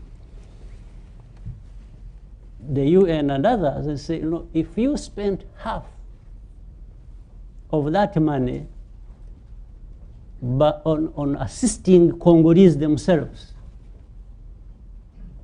you probably have a better chance of improving the situation. Instead of spending it on the peacekeepers and just I wanted to end by saying, even if theoretically I would have some ideas about what is the problem and how to do it, I don't feel it is my place, my role to be lecturing people on issues to do with the Congo. If it is my country, I will tell you whatever you want to say. But with others, I want to leave it to them. Although you will become in January the head of the African Union for the next year as well. More questions. Let's try this side of the room, the gentleman in the back there in the green shirt. Thank you. I'm James Heimowitz. I'm the president of China Institute here in New York. And therefore, I'm curious about your views about China in Africa. China's role has been broad, it's been deep, and I'm wondering about your thoughts about the positive and negative sides of that recent interest. Right. That's true. There are many things to say about that. Again, I would not so much be interested, I wouldn't be interested in talking about China or others. I'm more interested in talking about ourselves. We the Africans, we the Rwandese. Because if you're not sure of what you really want for yourself and how to articulate that and how to design how you go about different things, I tell you, let's not blame China alone. Anyone else will come and just help himself with whatever they want and leave you lost in your own mess. So the problem is, can Africa, can Rwanda raise ourselves to a level where if we are engaging partners, whether bilaterally or regionally or as a continent, can we have some fair demands about what we expect of this relationship or interaction, and bear in mind what others must get out of it? So unfortunately, it doesn't happen like that. You will find most of our countries are not ready. And maybe don't even make much effort to be assisted to be ready to be able to articulate what we want in our relationships with other people. We are comfortable with the earlier sort of relationships we are talking about, where people just come and tell us what to do, whether it is good for us or not, and later on do whatever they want. I think the problem lies there with China or with any other partners. Actually, one of the first meetings I had at the State Department was with an African foreign minister, not from Rwanda. And at the end of the meeting, he said, "You Americans lecture me about transparency, and the Chinese come and build me a superhighway." The young woman right there.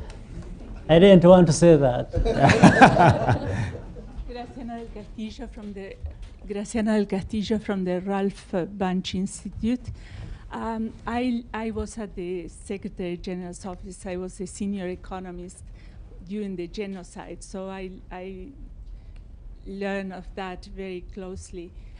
Since then, I've been working on war-torn countries, and as an economist, the only success story I can think of is Rwanda. And I think Richard asked you two very important questions. One, on what did you do on the economic side, and the other one on aid. I just published a book where I show that of the 21 UN-led or US-led operations, 57% returned to war in the first 10 years, and most of them ended up aid-dependent.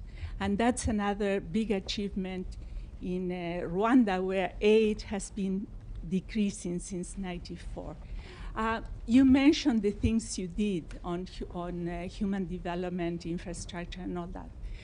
I compare Rwanda with Afghanistan because they are both landlocked and they had the same income per capita when they started and all that. And the difference is dramatic. And I think one of the things that you didn't mention, but it's a very good example for other countries in this situation, is that 75–80% of the population lived in rural areas. And one of the first things you did was to improve subsistence agriculture so people could have a peace dividend in terms of better lives and livelihoods. And that worked very well. Even the IMF complimented it because it decreased poverty. Even though poverty is still high, it decreased poverty, and that was very important for the Rwandan economy. Well, so I brought you a book where I mentioned Rwanda. Thank you. And so I'll give it to you after the... Thank you for adding the very impressive points about... Well, thank you. Appreciate it. Right. The gentleman there with holding the piece of paper. Thank you very much. My name is Mahesh Kotecha. I run a small financial advisory firm, but I'm from Uganda, neighbor of yours. You have truly achieved a remarkable story in Rwanda. I'd like to pick up on 2 points that you mentioned. One is infrastructure, and the other is the regional collaboration. You used some term for about, and you're going to be at the AU. Could you tell us about the vision that you have for the East African community, for the COMESA, for the SADC? They are trying to do things together, for the whole issue of integration in Africa, because there is such a degree of fragmentation that international investors who are looking to come in, they get confused. How do they know? It's hard to get to know one country, let alone 54. So could you talk a little bit about integration in East Africa and then beyond? By the way, I'm on the advisory board of East African Development Bank as a disclosure. Okay. Well, integration, regional integration has been the way to go, much as more has been said than what has been done. That's another problem we have to overcome. But I think the benefits of integration are very obvious to many. Even those who don't practice what needs to be practiced already know. They have the knowledge, they know the importance of it, but somehow politics of some kind will step in and people end up not doing what they actually ought to have done. So we started with the East African community, which now has 6, I think, or 7 partner states. And we have insisted, if you look at what we lose in not emphasizing intra-African trade, which regional integration would easily facilitate, is huge. The intra-African trade that just is less than a fifth of what it should be is really, and it would give us, if we unlocked that, it would give us more than we are getting from anywhere, whether through aid or by Chinese or by others. So we try to emphasize this and encourage even integrating. We have, for example, a master plan for infrastructure as for the region, for these countries, where it is the railways, roads, the energy, and so on, as a catalyst of other forms of integration. We also insist on freedom of movement of people across the regions, and other forms of integration. For example, we started with the customs union, then the common market, then people are talking about, is discussion about monetary union, then when people are saying, no, we can actually form this into one country. 6 countries can turn into one country, political federation. So the fact that people are entertaining this kind of discussion and later on doing some things about certain things that can happen, I think it is already demonstrating the understanding of that importance, but we just need to accelerate things so they happen faster. Okay, back to this side. You've been waiting. Excellency, my name is Roland Paul. I'm a lawyer. I've been in the U.S. government a couple of times. You have quite properly referred several times in your remarks to the sad events of 1994 in your country. I'd like to ask you one specific aspect of that.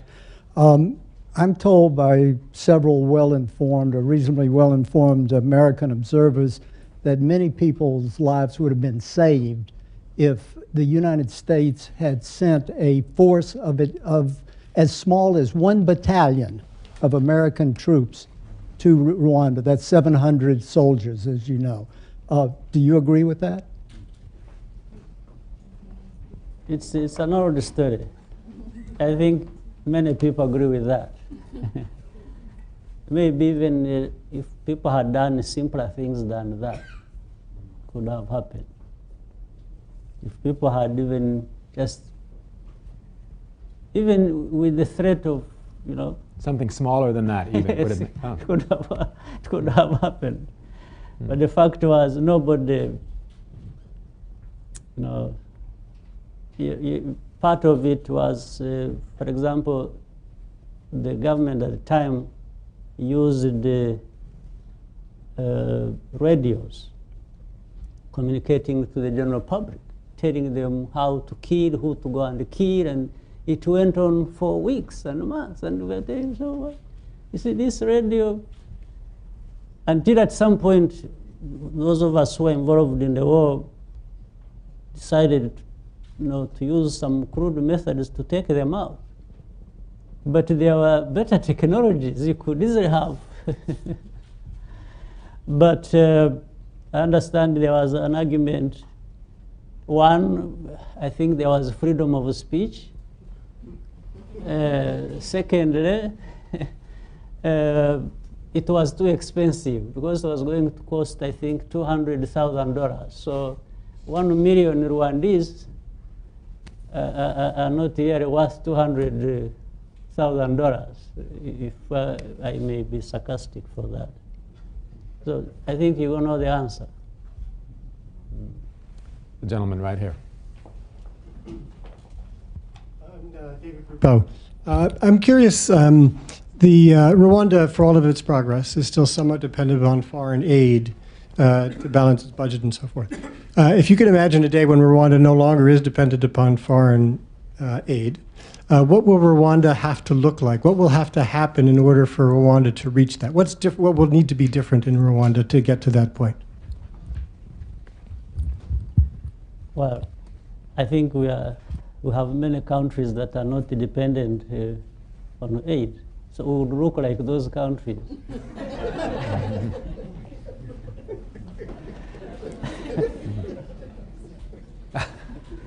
Okay, we have only 3 or 4 minutes left, so if we do 2 quick questions, how about that? The gentleman in the bow tie.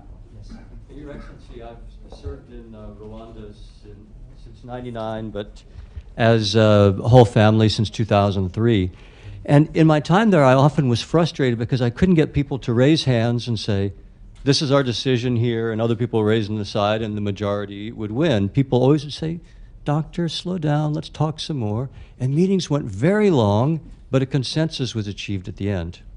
And I'm wondering if this is a better explanation for the 98% than many others. If you would agree with that, I think also people look back at 94 and they say, this many people saying yes, this many people saying no. That actually can turn us backwards toward ethnic division. And I'm wondering if the 98% is really a manifestation of the culture as a whole doing elections in the same way that all decisions are made, which is usually by people coming together at one accord. I'm not sure. Huh? I think it's about consensus, maybe. It's about consensus, but it's about many things. You know, it's not one explanation. There is something else. In fact, we have other political groups operating in Rwanda. But the problem they face, I really sympathize with them. The things people would run, you know, politics on to deliver something, to deliver what is not being delivered, to introduce something that is new. They find all these things are being done, and the people themselves are the ones doing that, and they know it is. So you can't come and say, I'll give you this, when they are already, either they are having it or they're in the process of achieving it because they are doing it themselves, unless you tell them lies, which would only work for a short time, but they will get to know that you are telling them lies. So they have that problem. And also that history, the history, you know,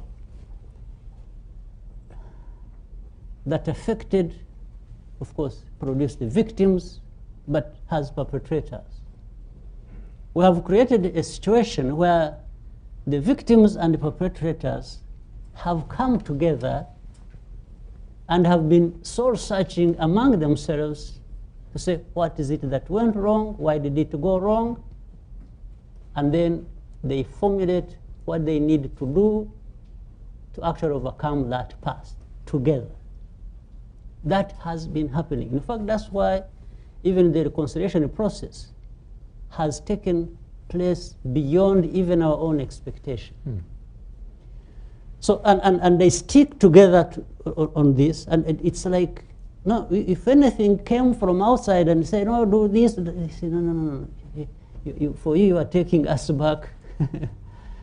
Yes, we have found an answer within us and among us, and this is where we're going to stay. It's very interesting. There are many things, I think those who study these societies, you're welcome. There are more things you can discover in that place. Something else.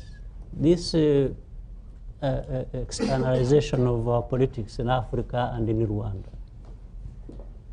You know, the moment somebody from outside says, no, this Kagame must go, and they don't know they are making a big mistake. These Rwandans say, oh, no, they actually like him even more. To defy these fellows who think they can do anything or everything that people We know that sentiment here in this country as well. So we have time for one short question and one short answer. The young lady back there.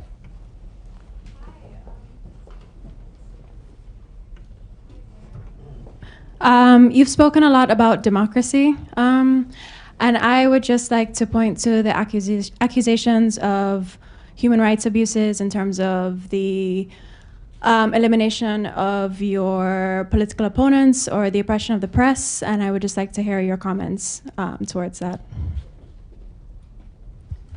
No, I would like to hear your comments, because for me, it's like, you know, it's always difficult to accuse me of anything and then say, prove yourself innocent. I think I want to turn it to you and say, prove me guilty. That's where the problem lies. You know,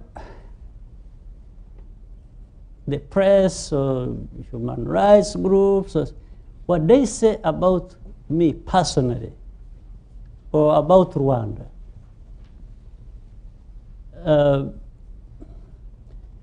when you are in Rwanda and are dealing with these decent human beings also in Rwanda, and they tell you their own stories, you won't trace even 0.001% of what they're talking about. The real life there is completely different from what the young girl is talking about. Absolutely different. But people will stay here, will be here in the US and wherever, and they've never even been to Rwanda, they've never met Rwandans. The real Rwandans, they are there. Rwandans are there. The real people of Rwanda who are no different from you, what you aspire to be, to have, to do, they are no different. But it's as if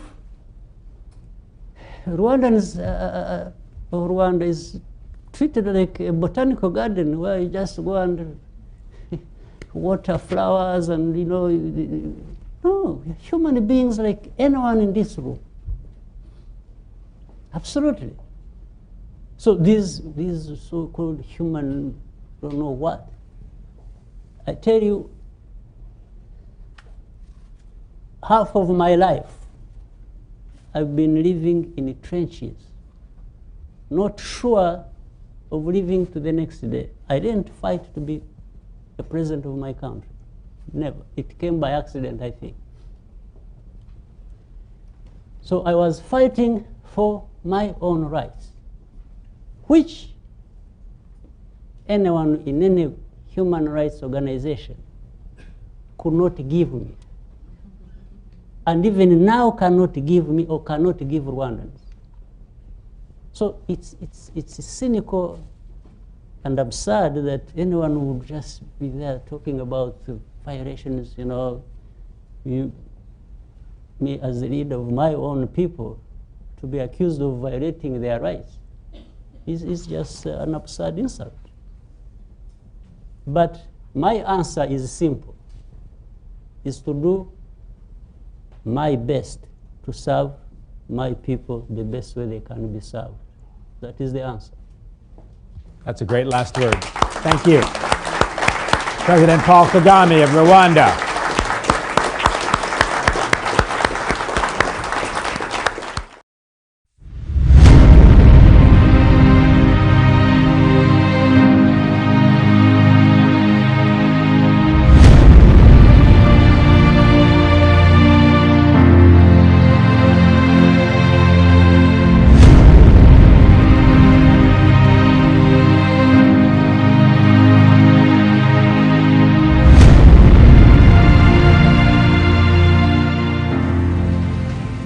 Thank you very much, Madam President, and all the good people who are present in this assembly.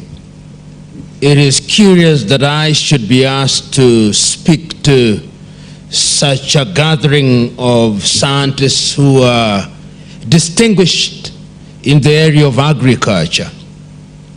But yet there is a sense in which every person in Africa ought to have an interest in agriculture, and I do.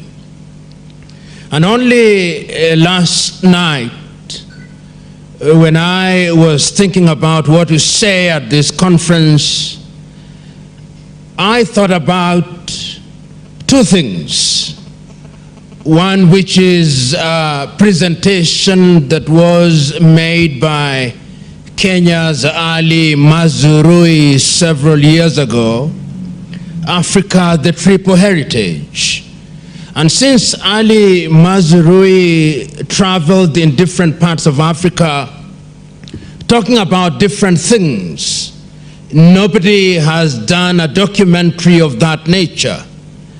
And in one of the segments in that presentation, there is one statement that stands out from Ali Mazrui, that Africa produces what it does not consume and consumes what it does not produce.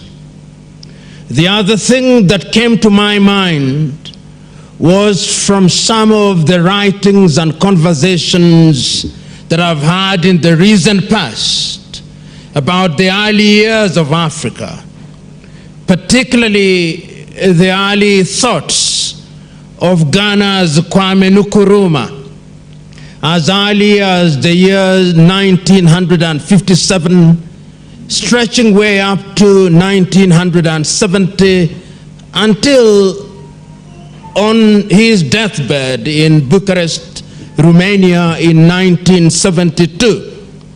The clarity with which Kwame Nkrumah articulated issues relating to agriculture is something that I found quite relevant.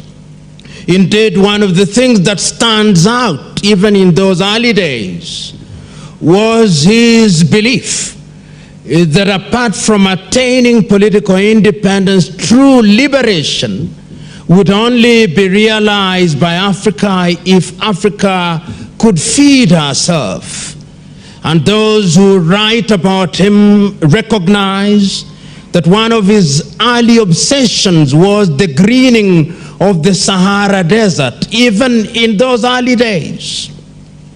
And if you look at some of the activities that he initiated in those early days, the imagination to create a university that would focus on agriculture and technology, it was in many ways an appreciation of the fact that Africa could only realize her potential if she could feed her people. And after the attainment of political independence by many countries in Africa, the realization that Africa had a single backbone as agriculture is one that was not lost on all the leaders of the day. In fact, if you take time and read some of the thoughts of the early political leaders of the day in Africa, agriculture was always given her pride of place. Which begs the question, why is it that over 50 years after independence, Africa cannot feed herself? And one need not go through all the countries, but one is starkly reminded that even as we speak today, there are muted talks about drought and therefore the inability of the Ethiopians to feed themselves. There is talk about the South Sudanese inability to feed themselves. The Central African Republicans cannot feed themselves. The Nigerians make do without tomatoes, which they love so very much, because they cannot produce enough. We in this country cannot produce enough maize. The Malawians, whom we celebrated several years ago, are now grappling with drought. And the Angolans will have the same story as will the Mozambicans, begging the question, why is it that we appear to diagnose the disease of Africa, and yet when we apply a new antidote, a new wound appears? These are questions that I believe worry you who are in this field on a daily basis. You who are constantly engaging with new ideas and asking yourself the difficult questions. If you allow me a little room for maneuver, I will remember nostalgically my much younger days in my rural village, when the levels of nutrition, in my view, was a lot better on average than it is today. People could walk to the lake and buy fish, so they took care of their protein in those days. People could till their kitchen gardens, and in many ways they could satisfy their domestic needs. People could till their land without the use of fertilizer, and in many ways they could get yields that would satisfy them, and something to take to the market to cater for their other needs. But on average today, if you visit many rural African villages, whether those villages are in Eritrea or in Tanzania or in Kenya or in Chad or the Democratic Republic of Congo, there is a sense in which we have become prisoners of a new way of doing things. Every evening, little children are dispatched to the nearest shopping center to buy highly sifted maize meals. And that is what they make do, making an all-starch meal.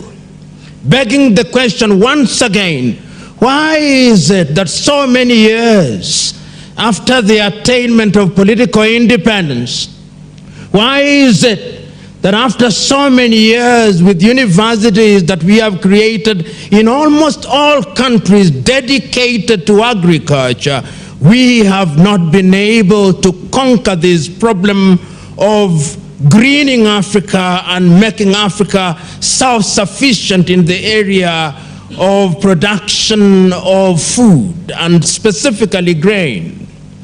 I oftentimes, in my more unguarded and uncharitable moments, indict Africa, that why is it that 50 years after independence on average, without being an opponent of globalization, why is it that it's still Monsanto and Syngenta that must produce maize seed for us? Why is it that over so many years, while being alive to the presence of Kenya Seed and Seedco? Why is it that this has not been replicated in different parts of Africa? Why must we still swear by Monsanto and Syngenta as the standard gold in that area?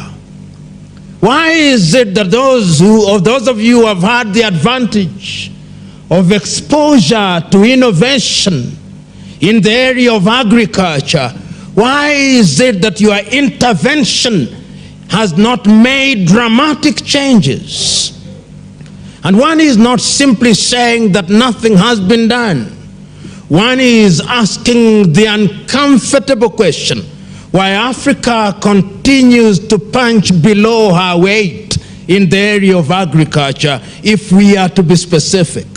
Why is it, one asks, that Africa does not produce enough wheat to feed her people, while our people love bread? Why is it that Africa does not produce enough sugar cane to satisfy her needs?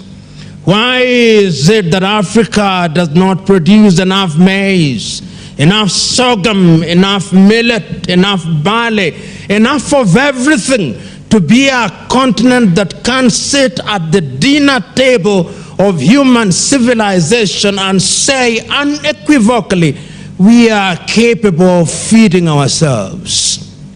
This is the conversation that I believe one must engage in.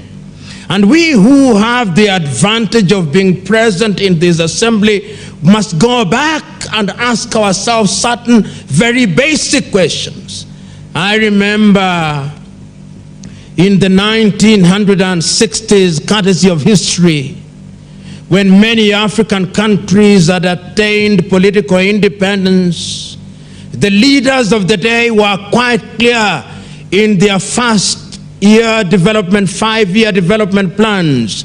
If you read the development plan of any country, whether it was Tanzania or Uganda or Ghana or Nigeria or Sierra Leone or Senegal, agriculture always had a pride of place jointly with education as the areas that received the lion's share of budgetary allocation. One also saw in those early days that institutions of higher learning, both at the degree level and at the level of certificate and diploma, were given focus because it was realized by the leaders and the bureaucrats of the day that if the continent were to realize the potential, then there was need to give some focus in these areas. Land tenure systems were examined because it was assumed that sometimes the land tenure systems that did not allow people to control land militated against the utilization of that land in a manner that would be productive. So that while in many countries there were different land tenure systems, if you went to Uganda, there was a competition between the modern land tenure systems, the freehold, the leasehold, and the traditional ownership. If you went to Zambia, you would find a mix of those tenure systems as you would in Ghana and indeed in Nigeria. But the idea was always, what do we do with our tenure systems to release land for agriculture? And in those early days in the 1960s, Tanzania stood out in many ways because of the ujamaa.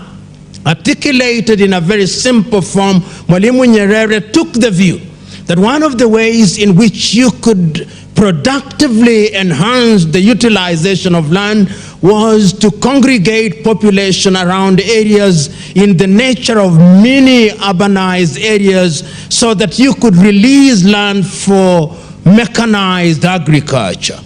The improvement of seed, these were things that occupied center stage. Of course, many of these initiatives, some of which could be described as experimental, did not realize their full potential and has left this area unfulfilled in many ways.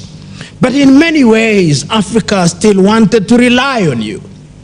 Africa went into the area of producing young men and women who would be trained appropriately, because one of the things that was assumed that there were not enough men and women who had been trained in a manner that would ensure that they could contribute productively and creatively and innovatively to ensure that agriculture was practiced in a positive manner. The question then that we must ask ourselves, we who are in Agra, and I'm happy that there is an organization known as NEPAD. There is somebody from NEPAD, and the gentleman from NEPAD will excuse me because I'm going to say something that is not very friendly, but it's not from me. Several years ago, when NEPAD came into being, the president of Gambia, called Yahya Jammeh, with whom I do not agree, said that NEPAD is nothing but NEPADs, that Africans were upon their knees as they kneel and beg before other civilizations. Of course, it was a lack of understanding of what NEPAD was created to do. We know that initiatives such as yours were designed to help in the area of helping Africa in different sectors to ensure that she realizes her potential.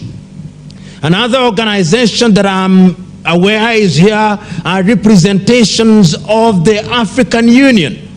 The African Union is the premier African organization that ought to be providing leadership in the area of agriculture.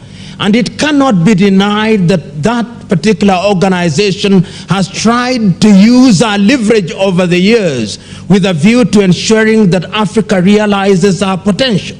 But the question that we must ask ourselves is this: is the African man and woman in rural Kenya aware of the African Union? Or the African Union may very well be a jamboree of privileged Africans engaged in activities which leave the soul and heart of Africa untouched and unmoved. And one must now focus on AGRA. AGRA is an organization whose stated agenda is the green revolution of Africa. The question is, after AGRA has tried to intervene and had a presence in over 20 countries in Africa, the question that we must ask is whether your typical average African is aware of AGRA's intervention. Is the farmer in rural Tanzania aware of your presence? Is the farmer in rural Malawi aware of your presence? Is the farmer in southern Sudan aware of your presence? In other words, is your presence being felt? Or you are merely yet another organization in a continent that is littered with organizations which claim to be doing things which leave the continent unmoved and untouched? These are questions that we must ask ourselves, particularly now in the history of Africa. Because sometimes, without being a Jewish prophet, I look to the future and ask myself, what will happen to Africa in 20 years from today? Africa has one of the youngest populations. Land in Africa is reducing by the day. Many African countries are not using their land optimally. If you examine many African countries, and allow me to just examine a few of them and ask ourselves the critical question, what it is that is happening in those countries. Today, Nigeria claims, and I underline the word claims, that is the largest economy in Africa, with a GDP of about 550 billion United States dollars, with possibly a population of about 200 million. They have never had a census in the recent past. If they have had one, nobody believes it. And there is every possibility that the population of Nigeria in 2050 will be about 1 billion of them. Nigeria relies on oil. 80% of its income is from oil production. It suffers from what commentators describe as the Dutch disease. Nigeria is incapable of producing enough rice for her people, but they love jollof rice. They are incapable of producing enough chili, and they love their chili. They are incapable of producing enough tomatoes, and they love their tomatoes.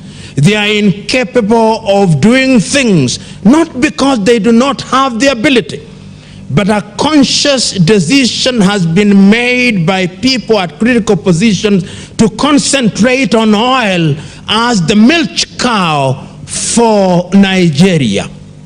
So going forward, what one must ask, particularly an organization such as AGRA and NEPAD and the African Union, what real interventions must be made in Nigeria, because Nigeria is a true potential giant in that regard. If Nigeria were to wake up from her slumber, then the entire West African region would wake up from her slumber. Because one has analyzed Nigeria and the plight of Nigeria and our inability as we speak now to produce enough food for ourselves, one need not analyze Mali. One need not analyze Senegal. One need not analyze the little Benin and the little Togo and the little Gabon and the little Cameroon, because the story is the same in that part of the world. Those of you who have gone to that part of the world, getting milk in the shelves of the stores in those countries is as difficult as getting snow in hell. So there is a sense in which we must ask ourselves the critical question: why is it that those interventions don't make us realize our potential? One sometimes, as one looks to the future and one looks at Congo, a country that is as big as the entire Western Europe, and yet Congo, with a population of no more than 80 million, yet Congo, whose perhaps 90% of our land is arable, one asks the question, if that land were to be utilized productively, that land could feed the entire Africa. In fact, I remember now it being said of Congo that it is capable of doing three things which could liberate Africa. That Congo is capable of generating enough hydroelectric power to cover the entire Africa. That Congo has waters in her rivers that could irrigate the entire Sahara Desert. Of course, some of it is exaggerated, but is exaggerated deliberately to demonstrate to us the levels of underutilization of that potential. That the Congolese soil is capable of producing enough food for the entire Africa. One asks the question, what must one do in order to unlock the potential of the Democratic Republic of Congo? One asks the same question of Angola. If Angola were to use her land effectively and liberate herself from the chains of dependency on oil, what could Angola achieve? You will remember not so long ago, during the first time of President Mbingu wa Mutharika in Malawi, that one of the songs of praises that were composed in his honor was that he found a country called Malawi that could not feed herself, and within 5 years the country was feeding herself and exporting enough grain. We now know that that is not the case as we speak. But the question that one is focusing on is, what is it therefore that you who are Latter-day missionaries from Agra, what is it that you must do? What is it? What are the kind of intervention that you must engage in?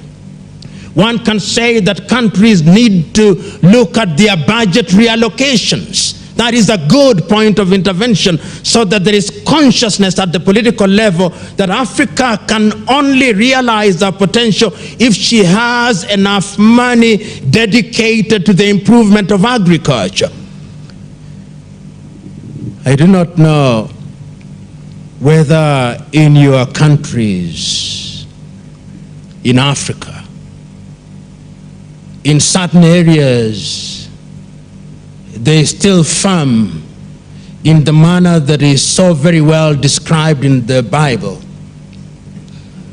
where very late into the period that is set for planting, the farmer discovers that it's too late to till the land, and they take some bullocks and go into some open field. And as the bullocks run through the plow, they spray the seed, forlornly hoping that some will fall in the soil and that ultimately they'll have a bumper harvest. Does that remind you sometimes of your rural village? That still happens in Africa, despite the fact that certain governments have budgetary allocations complete with agricultural extension officers with whom you engage in your daily lives. But these agricultural extension officers are engaged not in agricultural extension, but extensions of their field visits for the sake of extending their per diems. These are issues that we must ask ourselves, so that there is governmental intervention in terms of budgetary allocation. We must also ask ourselves, what about the training that we are offering our students in different parts of the country in universities? I remember in the early days when in this country we had only one university, there was a dedicated institution at Egerton which was dedicated for agriculture. And I remember in those early days, the young men and women who were trained in that institution were exported to different parts of Africa, and they served and served well. But I remember now that those institutions no longer offer agriculture. They offer other courses, including conflict resolution. There is nothing wrong with conflict resolution. But I hold the view that we should be producing more agriculture graduates rather than more conflict resolvers and archaeologists. And there is nothing wrong with archaeology and history. But there is something important about equipping our young men and women with the ability to produce food, because food is at the very heart of human development in terms of the food chain of courses that ought to be offered in different institutions of learning. The other thing that we must ask ourselves is the attitude of the men and women. And once again, this reminds me of a speech that was given in 1966 by Tanzania's president about agriculture. And this is what he said, Mwalimu Julius Nyerere, that what amazes him about his own country, Tanzania, is that 99% of Tanzanians claim that they are farmers. But 99% cannot feed more than 50%. But he said that in other parts of the world, and he gave an example of the United States of America, whether the statistics were wrong or right is another debate. He was making this point in order to, giving this example in order to make his point. He said, in the United States of America, perhaps no more than 1% claim that they are farmers, but the 1% is capable of feeding the entire population with enough to export. He said, he then asked the rhetorical question, what is it that we are doing wrong? And that is the question that perhaps I should be posing at this conference, at this assembly. What is it that we do not do right? And this is a very personal question, which each one of us who are in the sector and the area of agriculture must pose to ourselves and answer for ourselves.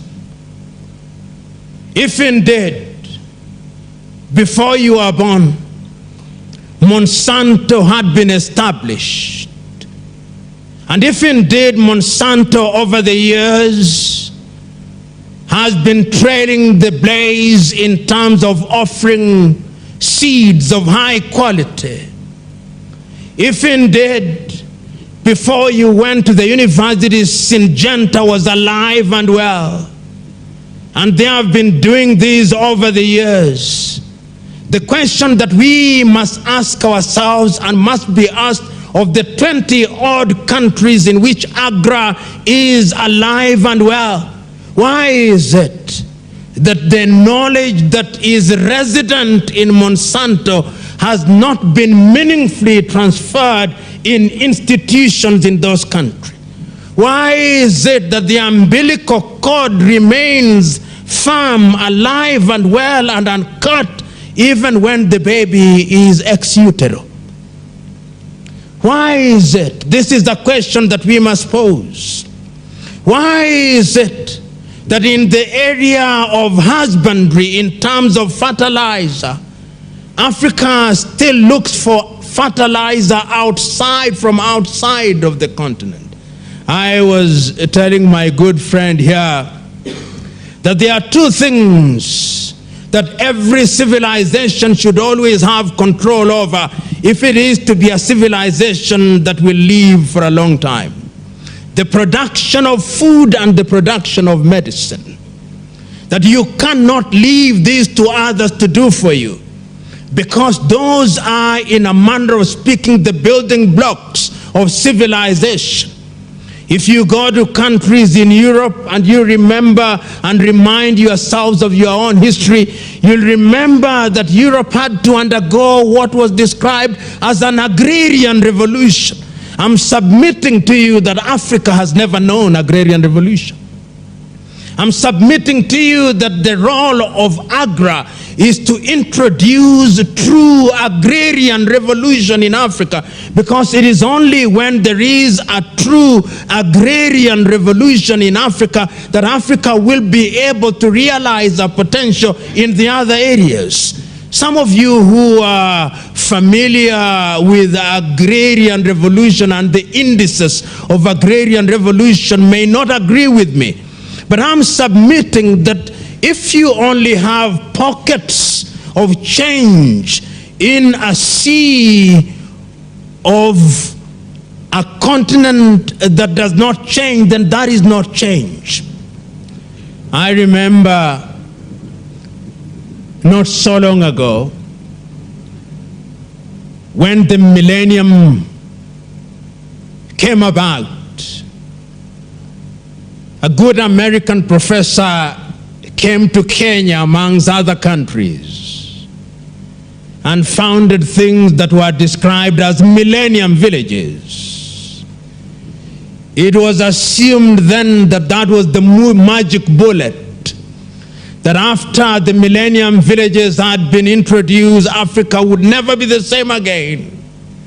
And I remember visiting such a village somewhere in rural Nyanza at a place called Barsauri in Game in Siaya County. And I remember the man taking us around in the Millennium Village. And I remember the man telling us how life would never be the same again. And I remember marveling about the Millennium Village. And I remember saying to myself, lo and behold, a miracle has happened. Last year when I visited the Millennium Village, it was a shell of what it was. The reason why it is a shell is because that intervention did not find residence in the minds and hearts, and therefore did not change the culture of the people. It was a solution that was from outside and was never internalized. I'm submitting to you, therefore, that in trying to green Africa, in trying to create a green revolution, in trying to ensure that Africa changes, we must ask ourselves, what is the kind of change that we introduce? We must ask ourselves whether the culture has changed so that people are wedded to the new way of doing things. Many times, changes do not take place because that intervention is seen as being alien to the environment, as being alien to the people, and therefore when those who have introduced the change, or those who are seen to have introduced the change, have exited the scene, people go back into their default mode and they go back to their old ways. And that is what begs the question, what is the role of Agra? Not so long ago, I was at a conference where people were talking about population of Africa and birth control. And the story was told of a young girl who had gone to an area in Kitui in Kenya. And this young girl was alone. And she was talking to young brides, on average with 2 children, talking to them about the finer points of family planning. And after she had finished, one of the women asked, "And how many children do you yourself have?" And the young girl said, "I have none." One of the women said, "You are therefore unqualified to talk about family planning." I do not quite hold that view. I do hold the view that sometimes seeing things from outside gives you certain insights, which those who are inside may never have. But yet I hold yet another view, that there is wisdom in having gone through personal experience, so that the experience, the theoretical experience of the young maiden who has never had a child must be complemented with the experience of those who have had actual experience. And that is why I think that those of you who are in Agra must ask yourself the fundamental question, why are you at Agra? Why are you at Agra? What is it that you want to be remembered for at Agra? What are the changes that you want to make at Agra? And these are very basic questions. What is it that motivates you? What is it that you want to do to ensure that Agra changes the face of Africa? Because Africa is a continent that has now made a declaration that in the year 2063, under Agenda 2063, she is going to be a middle-level economy. Africa has made that declaration. And Africa must therefore ask the fundamental question, what are the building blocks that will ensure that she realizes that agenda? Those of you who are from the African Union, I want to believe that agriculture must be at the very heart of it, because Africa can only realize Agenda 2063 if Africa can feed herself. You who are here, what are you doing to ensure that that dream is realized? In the 1980s, if you heard that somebody was traveling to Harare in Zimbabwe, there are two things that you asked when they came back. One, you asked them to bring back. The two others, you asked them to tell you what was happening about them. The thing that you asked them to bring back was a cotton shirt. They had very good shirts. The other thing that you asked them about was the quality of their farms, tobacco and agriculture. Today, when you come from Zimbabwe, with due respect to the Zimbabweans who are in the room, the only thing you ask, which is the currency that is now alive and well? Is it the rand, the dollar, or the yuan? And I give that example deliberately in order to demonstrate the fact that intervention in areas such as agriculture must also be accompanied by a political system that appreciates people's expertise. It is not the mere possession of the land that is the solver of the equation.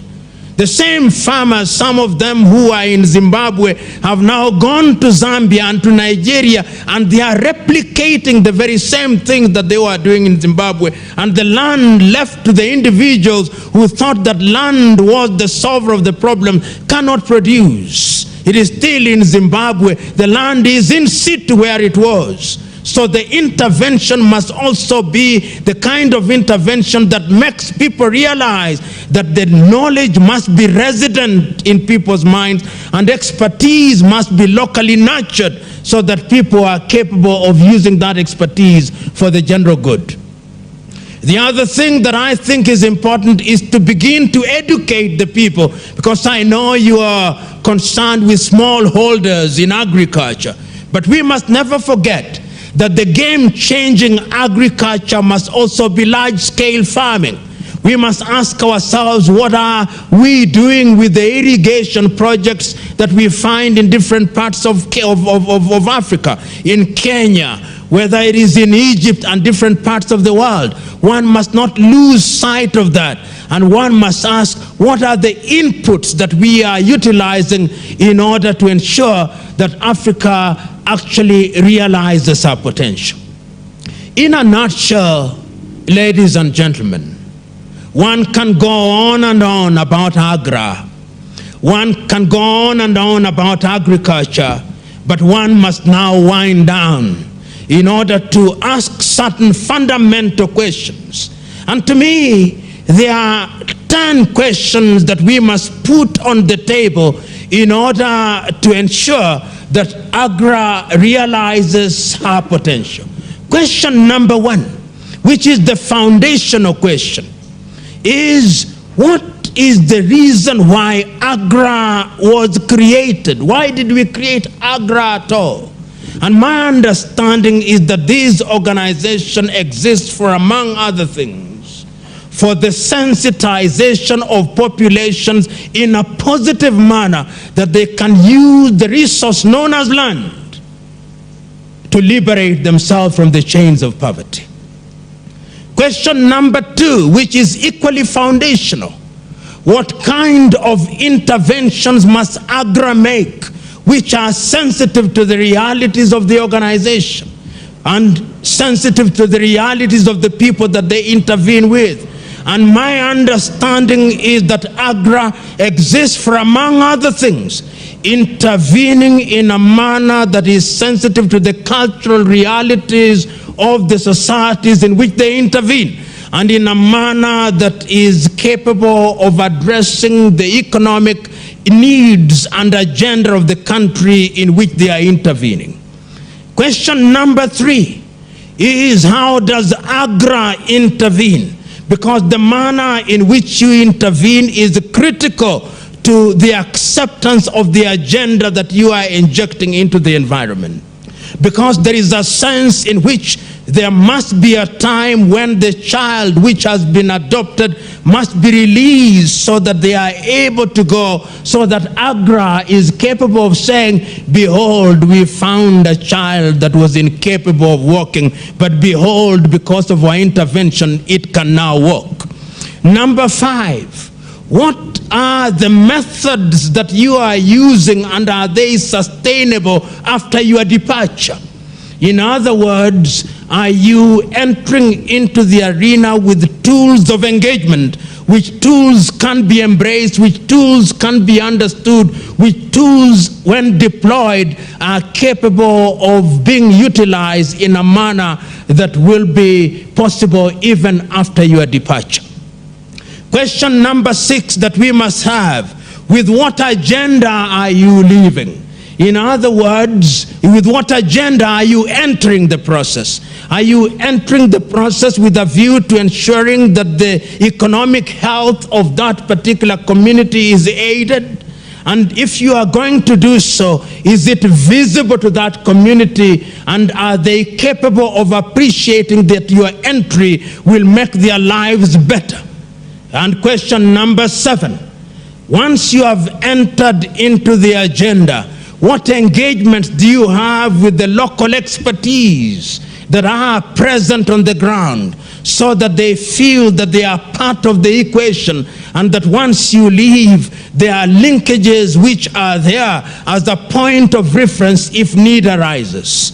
And question number 8 that must be asked: what linkages are you creating for the people that you have intervened on their behalf to ensure that if they produce their markets, because Africa sometimes produces things that it cannot sell?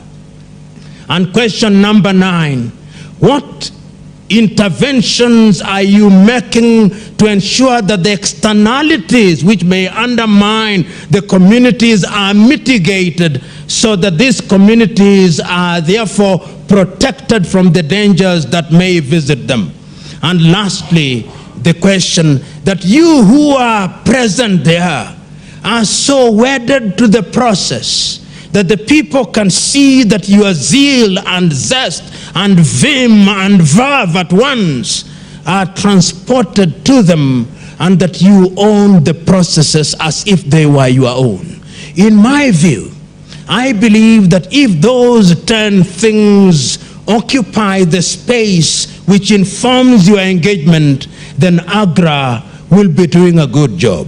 And very lastly, to NEPAD and to the African Union. African Union and NEPAD are useful institutions. What linkages do you have with organizations such as AGRA? What components of your budget find their way to AGRA, so that ultimately AGRA can be an organization that feeds from the breast of Africa? This is the question that African Union must ask.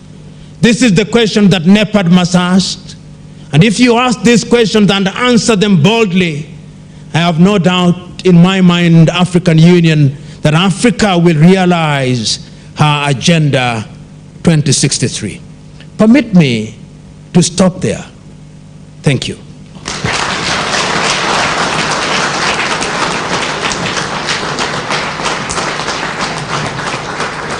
So, Professor, I want to ask, if you have so much travails in the governance process, all right, on which agriculture also depends,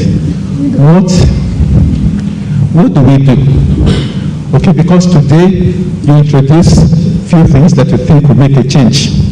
Now, new sets of people come, they have different agenda, all right, and sustainability is crucial for what we are doing. So how do we move in that regards? Thank you. One of the key elements of this is, that governments don't feed their countries. Countries are fed by networks of agribusinesses who intervene to serve seeds and fertilizers and buy the harvest from farmers. It's really, agriculture is a business. And to that extent, we have worked extremely hard to build a series of African Monsantos and Syngentas.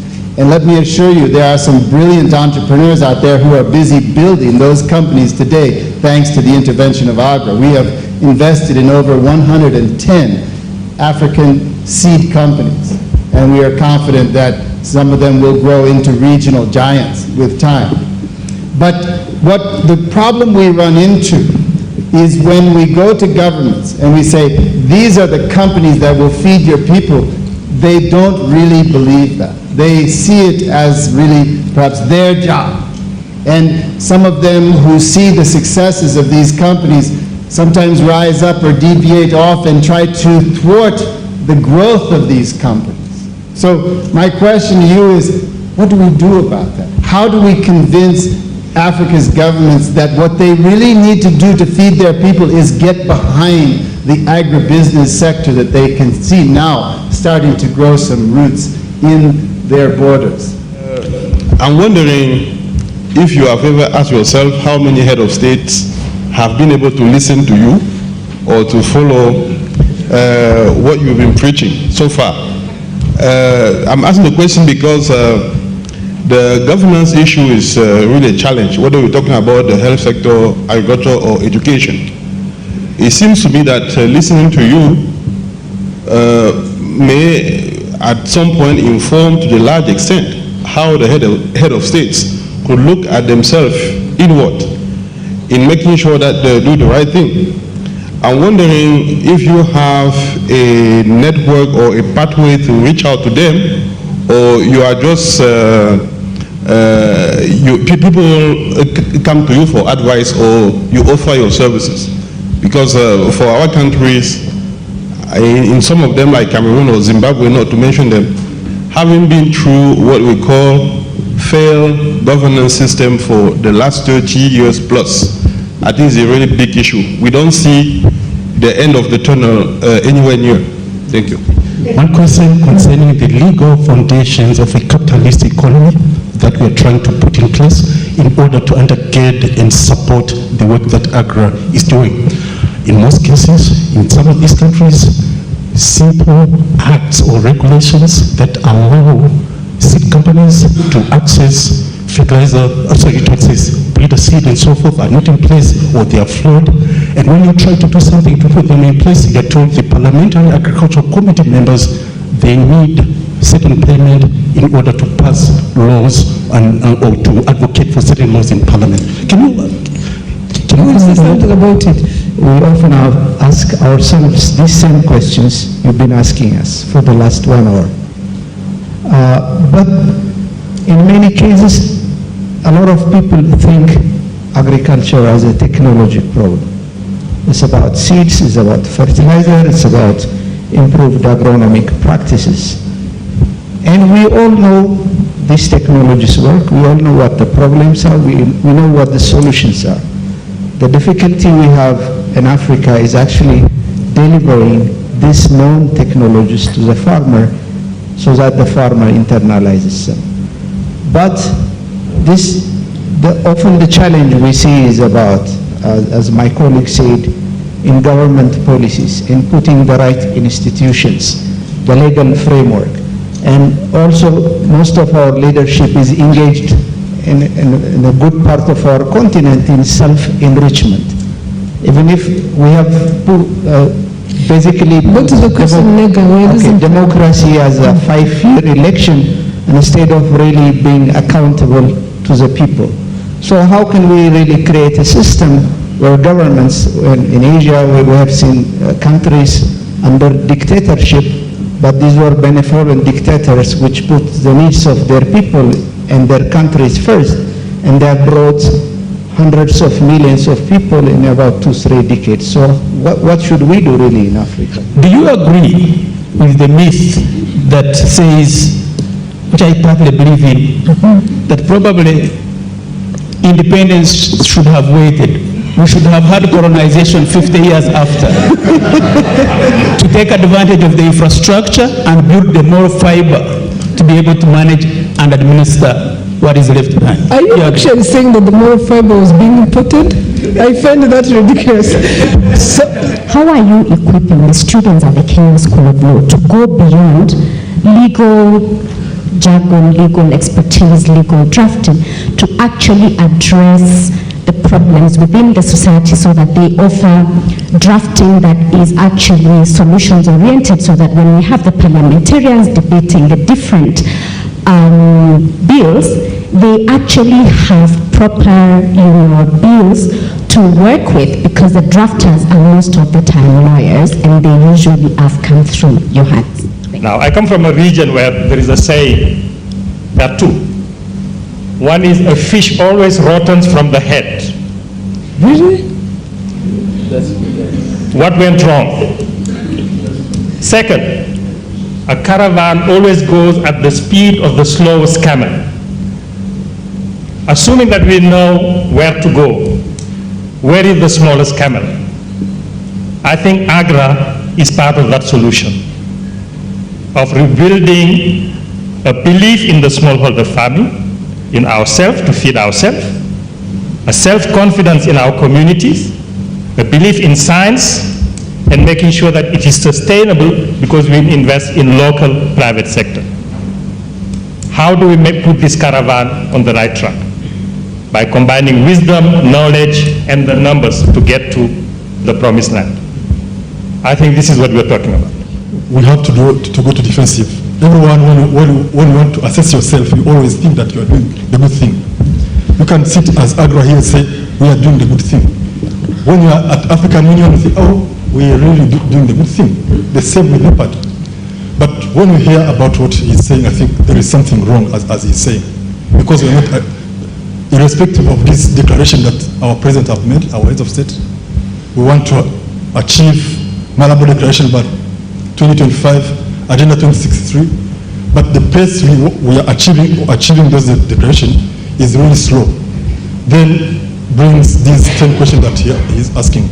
No, I will not ask, let's say, a technical question, because here we are technicians. I don't think he can come and give us all the response of these technical questions that we are asking here. But I think we can ask him at least before we make a grant at Agra.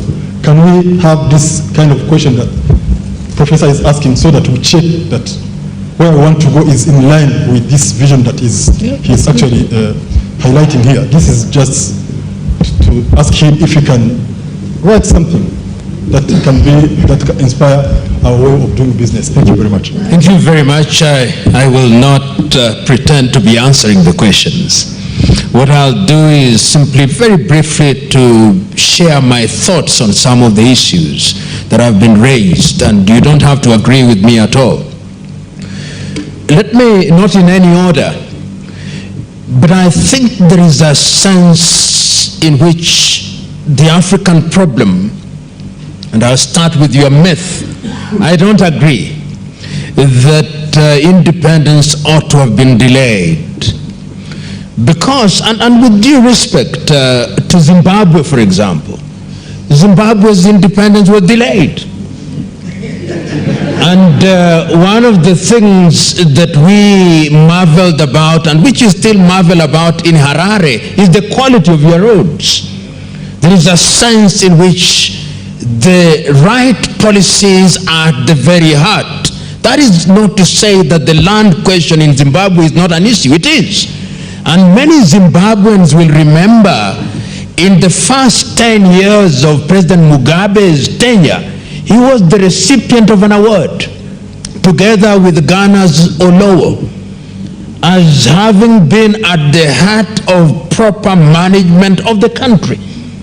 Which means, if the Zimbabweans here will remember, it was an international award given to President Mugabe and the law of Ghana.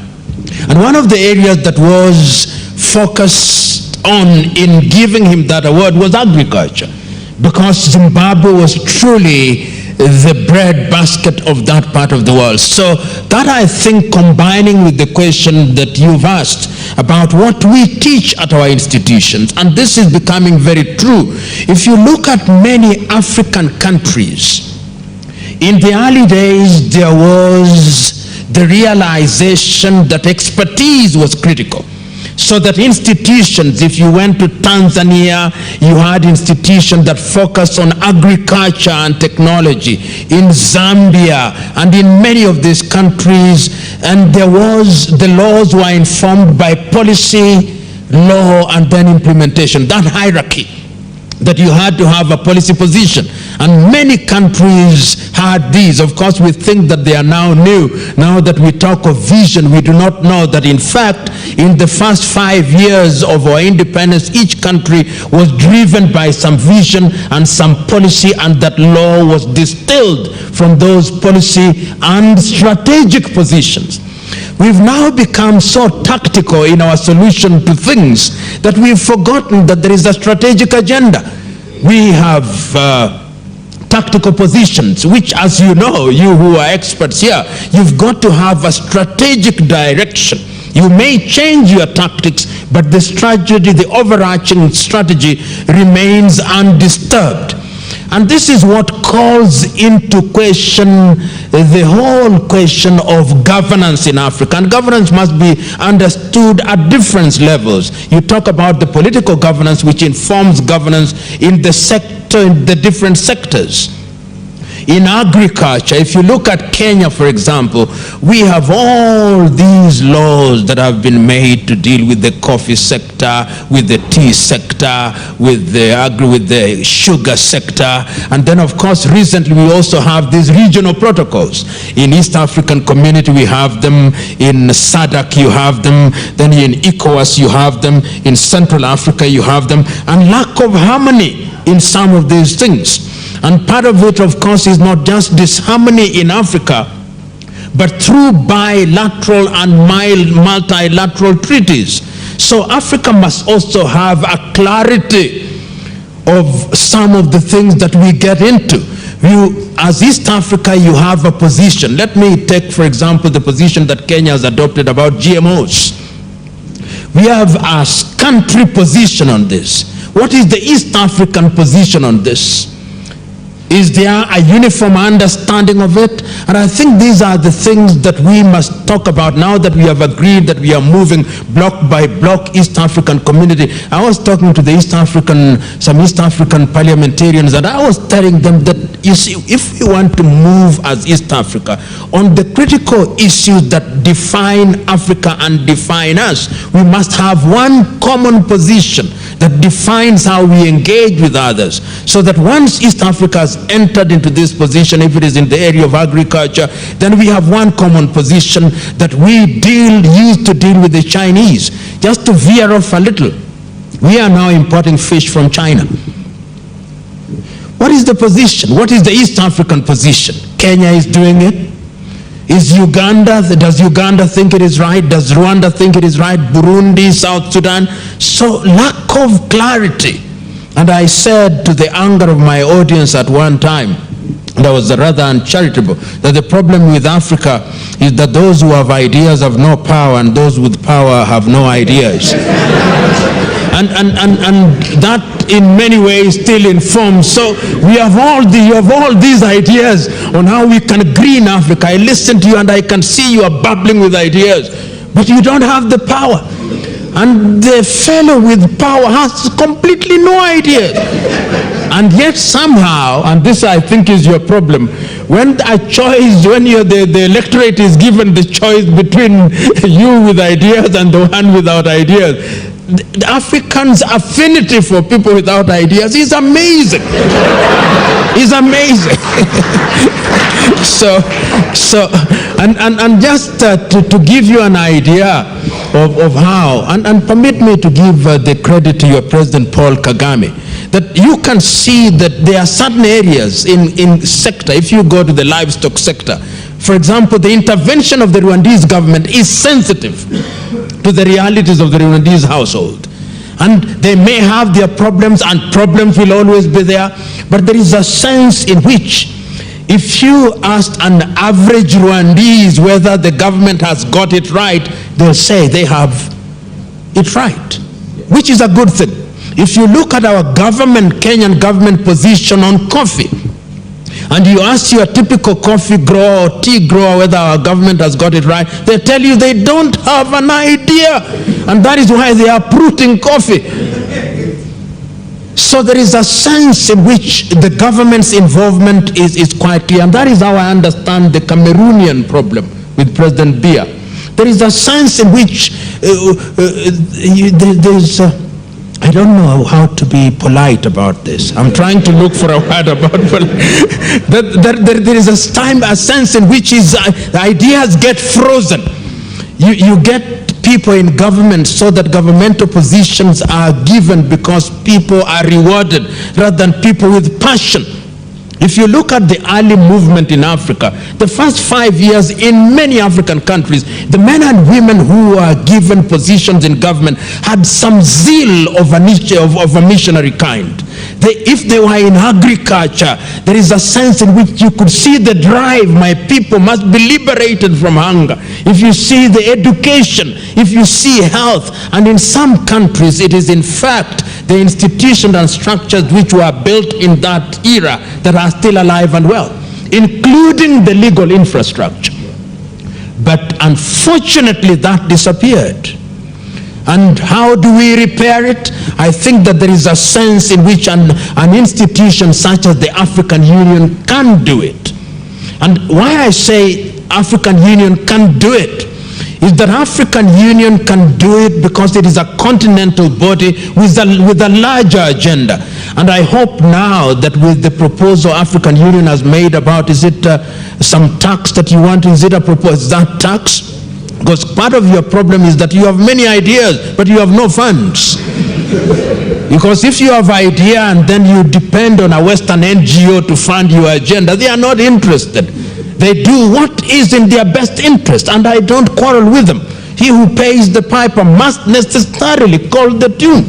So the day Africa begins to deploy her own resources and understand that agriculture is at the very heart of it, we must ask ourselves, for example, and my good friend from Nigeria must ask, if you go to your typical West African breakfast table, butter will be from Denmark, skimmed milk will be from Switzerland, possibly eggs from Romania or from the United Kingdom, ketchup from the United States, chilies from Portugal, so that effectively you can see, and you talked about agribusiness.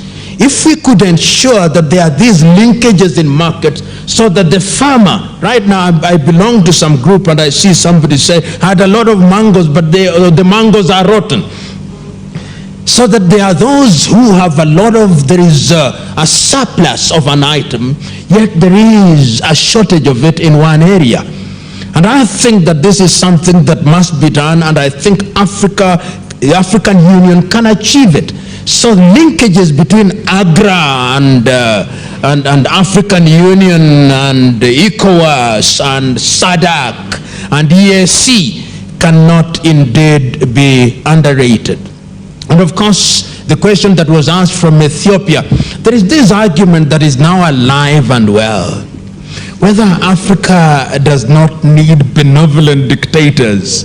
And there is argument that is normally put forth, they cite Lee Kuan Yew and little Singapore, which is a city-state, and I told them that there is a sense in which the ideas are good, but the solution of Lee Kuan Yew in Singapore will not quite work in Democratic Republic of Congo. But there are ideas that can be borrowed.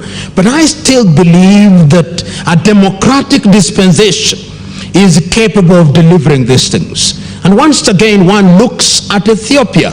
Ethiopia, a population of nearly 90 million, slowly releasing its, and I think that the Ethiopian model, if it continues at the pace at which it is continuing, there is a sense in which Ethiopia in the next 30 years may be a country to look at.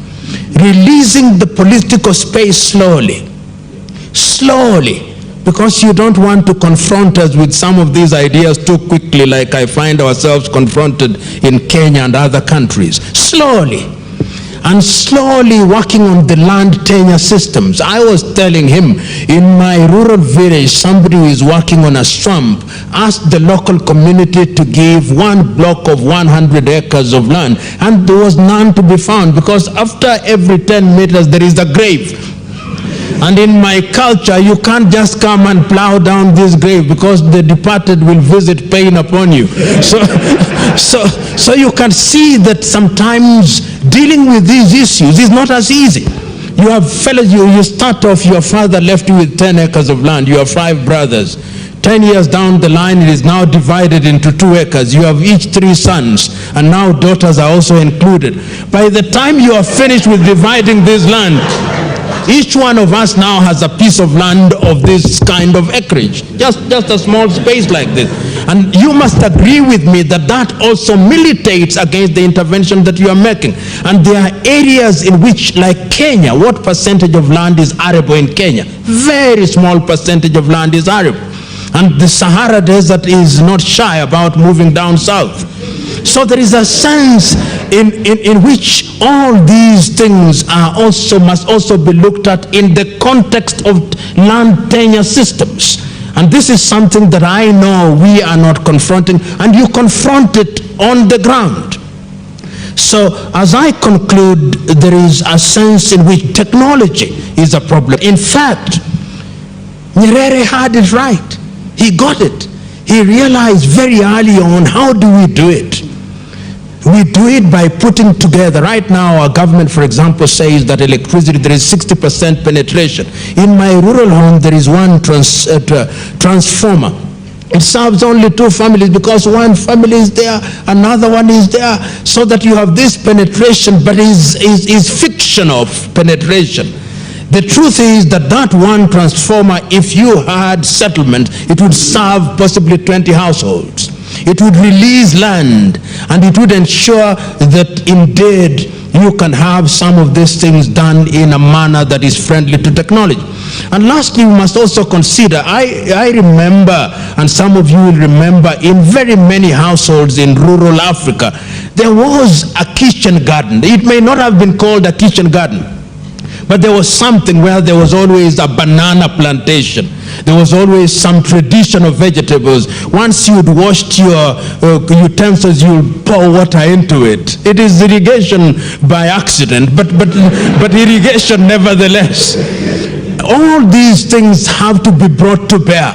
And one must conclude by saying that one is simply giving the ideas, but I think that the game changer in Africa, the game changer in Africa at the critical level is at the level of the fish not rotting at the head.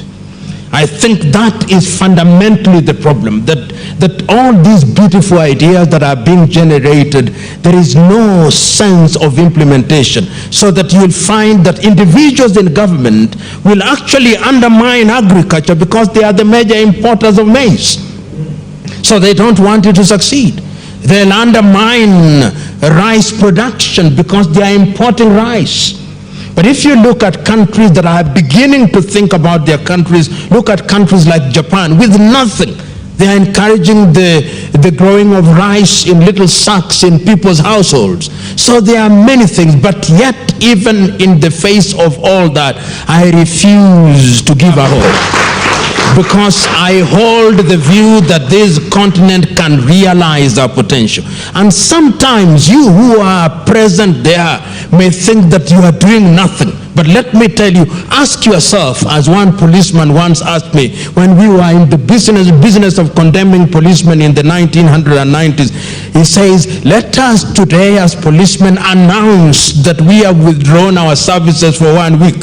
It is only then that you would know that our presence contributes to something. Just ask yourself the question, suppose Agra were to withdraw her services where you are working today. You may think you have a bad situation, but it would be desperate if you left, which means that your intervention is worth something. You may not solve it, and as I grow older, I no longer look for solutions which are dramatic, which will happen in my lifetime. I hold the view that is block by block, that those who plant the tree are different from those who water it. And those who prune the tree are different from those who will ultimately enjoy the shade. It is generational. If you look at it that way, then you will be comfortable in the knowledge that you only play your part, and play it so well that when you go to sleep, you have a decent 5-hour sleep. That is the only way. Thank you.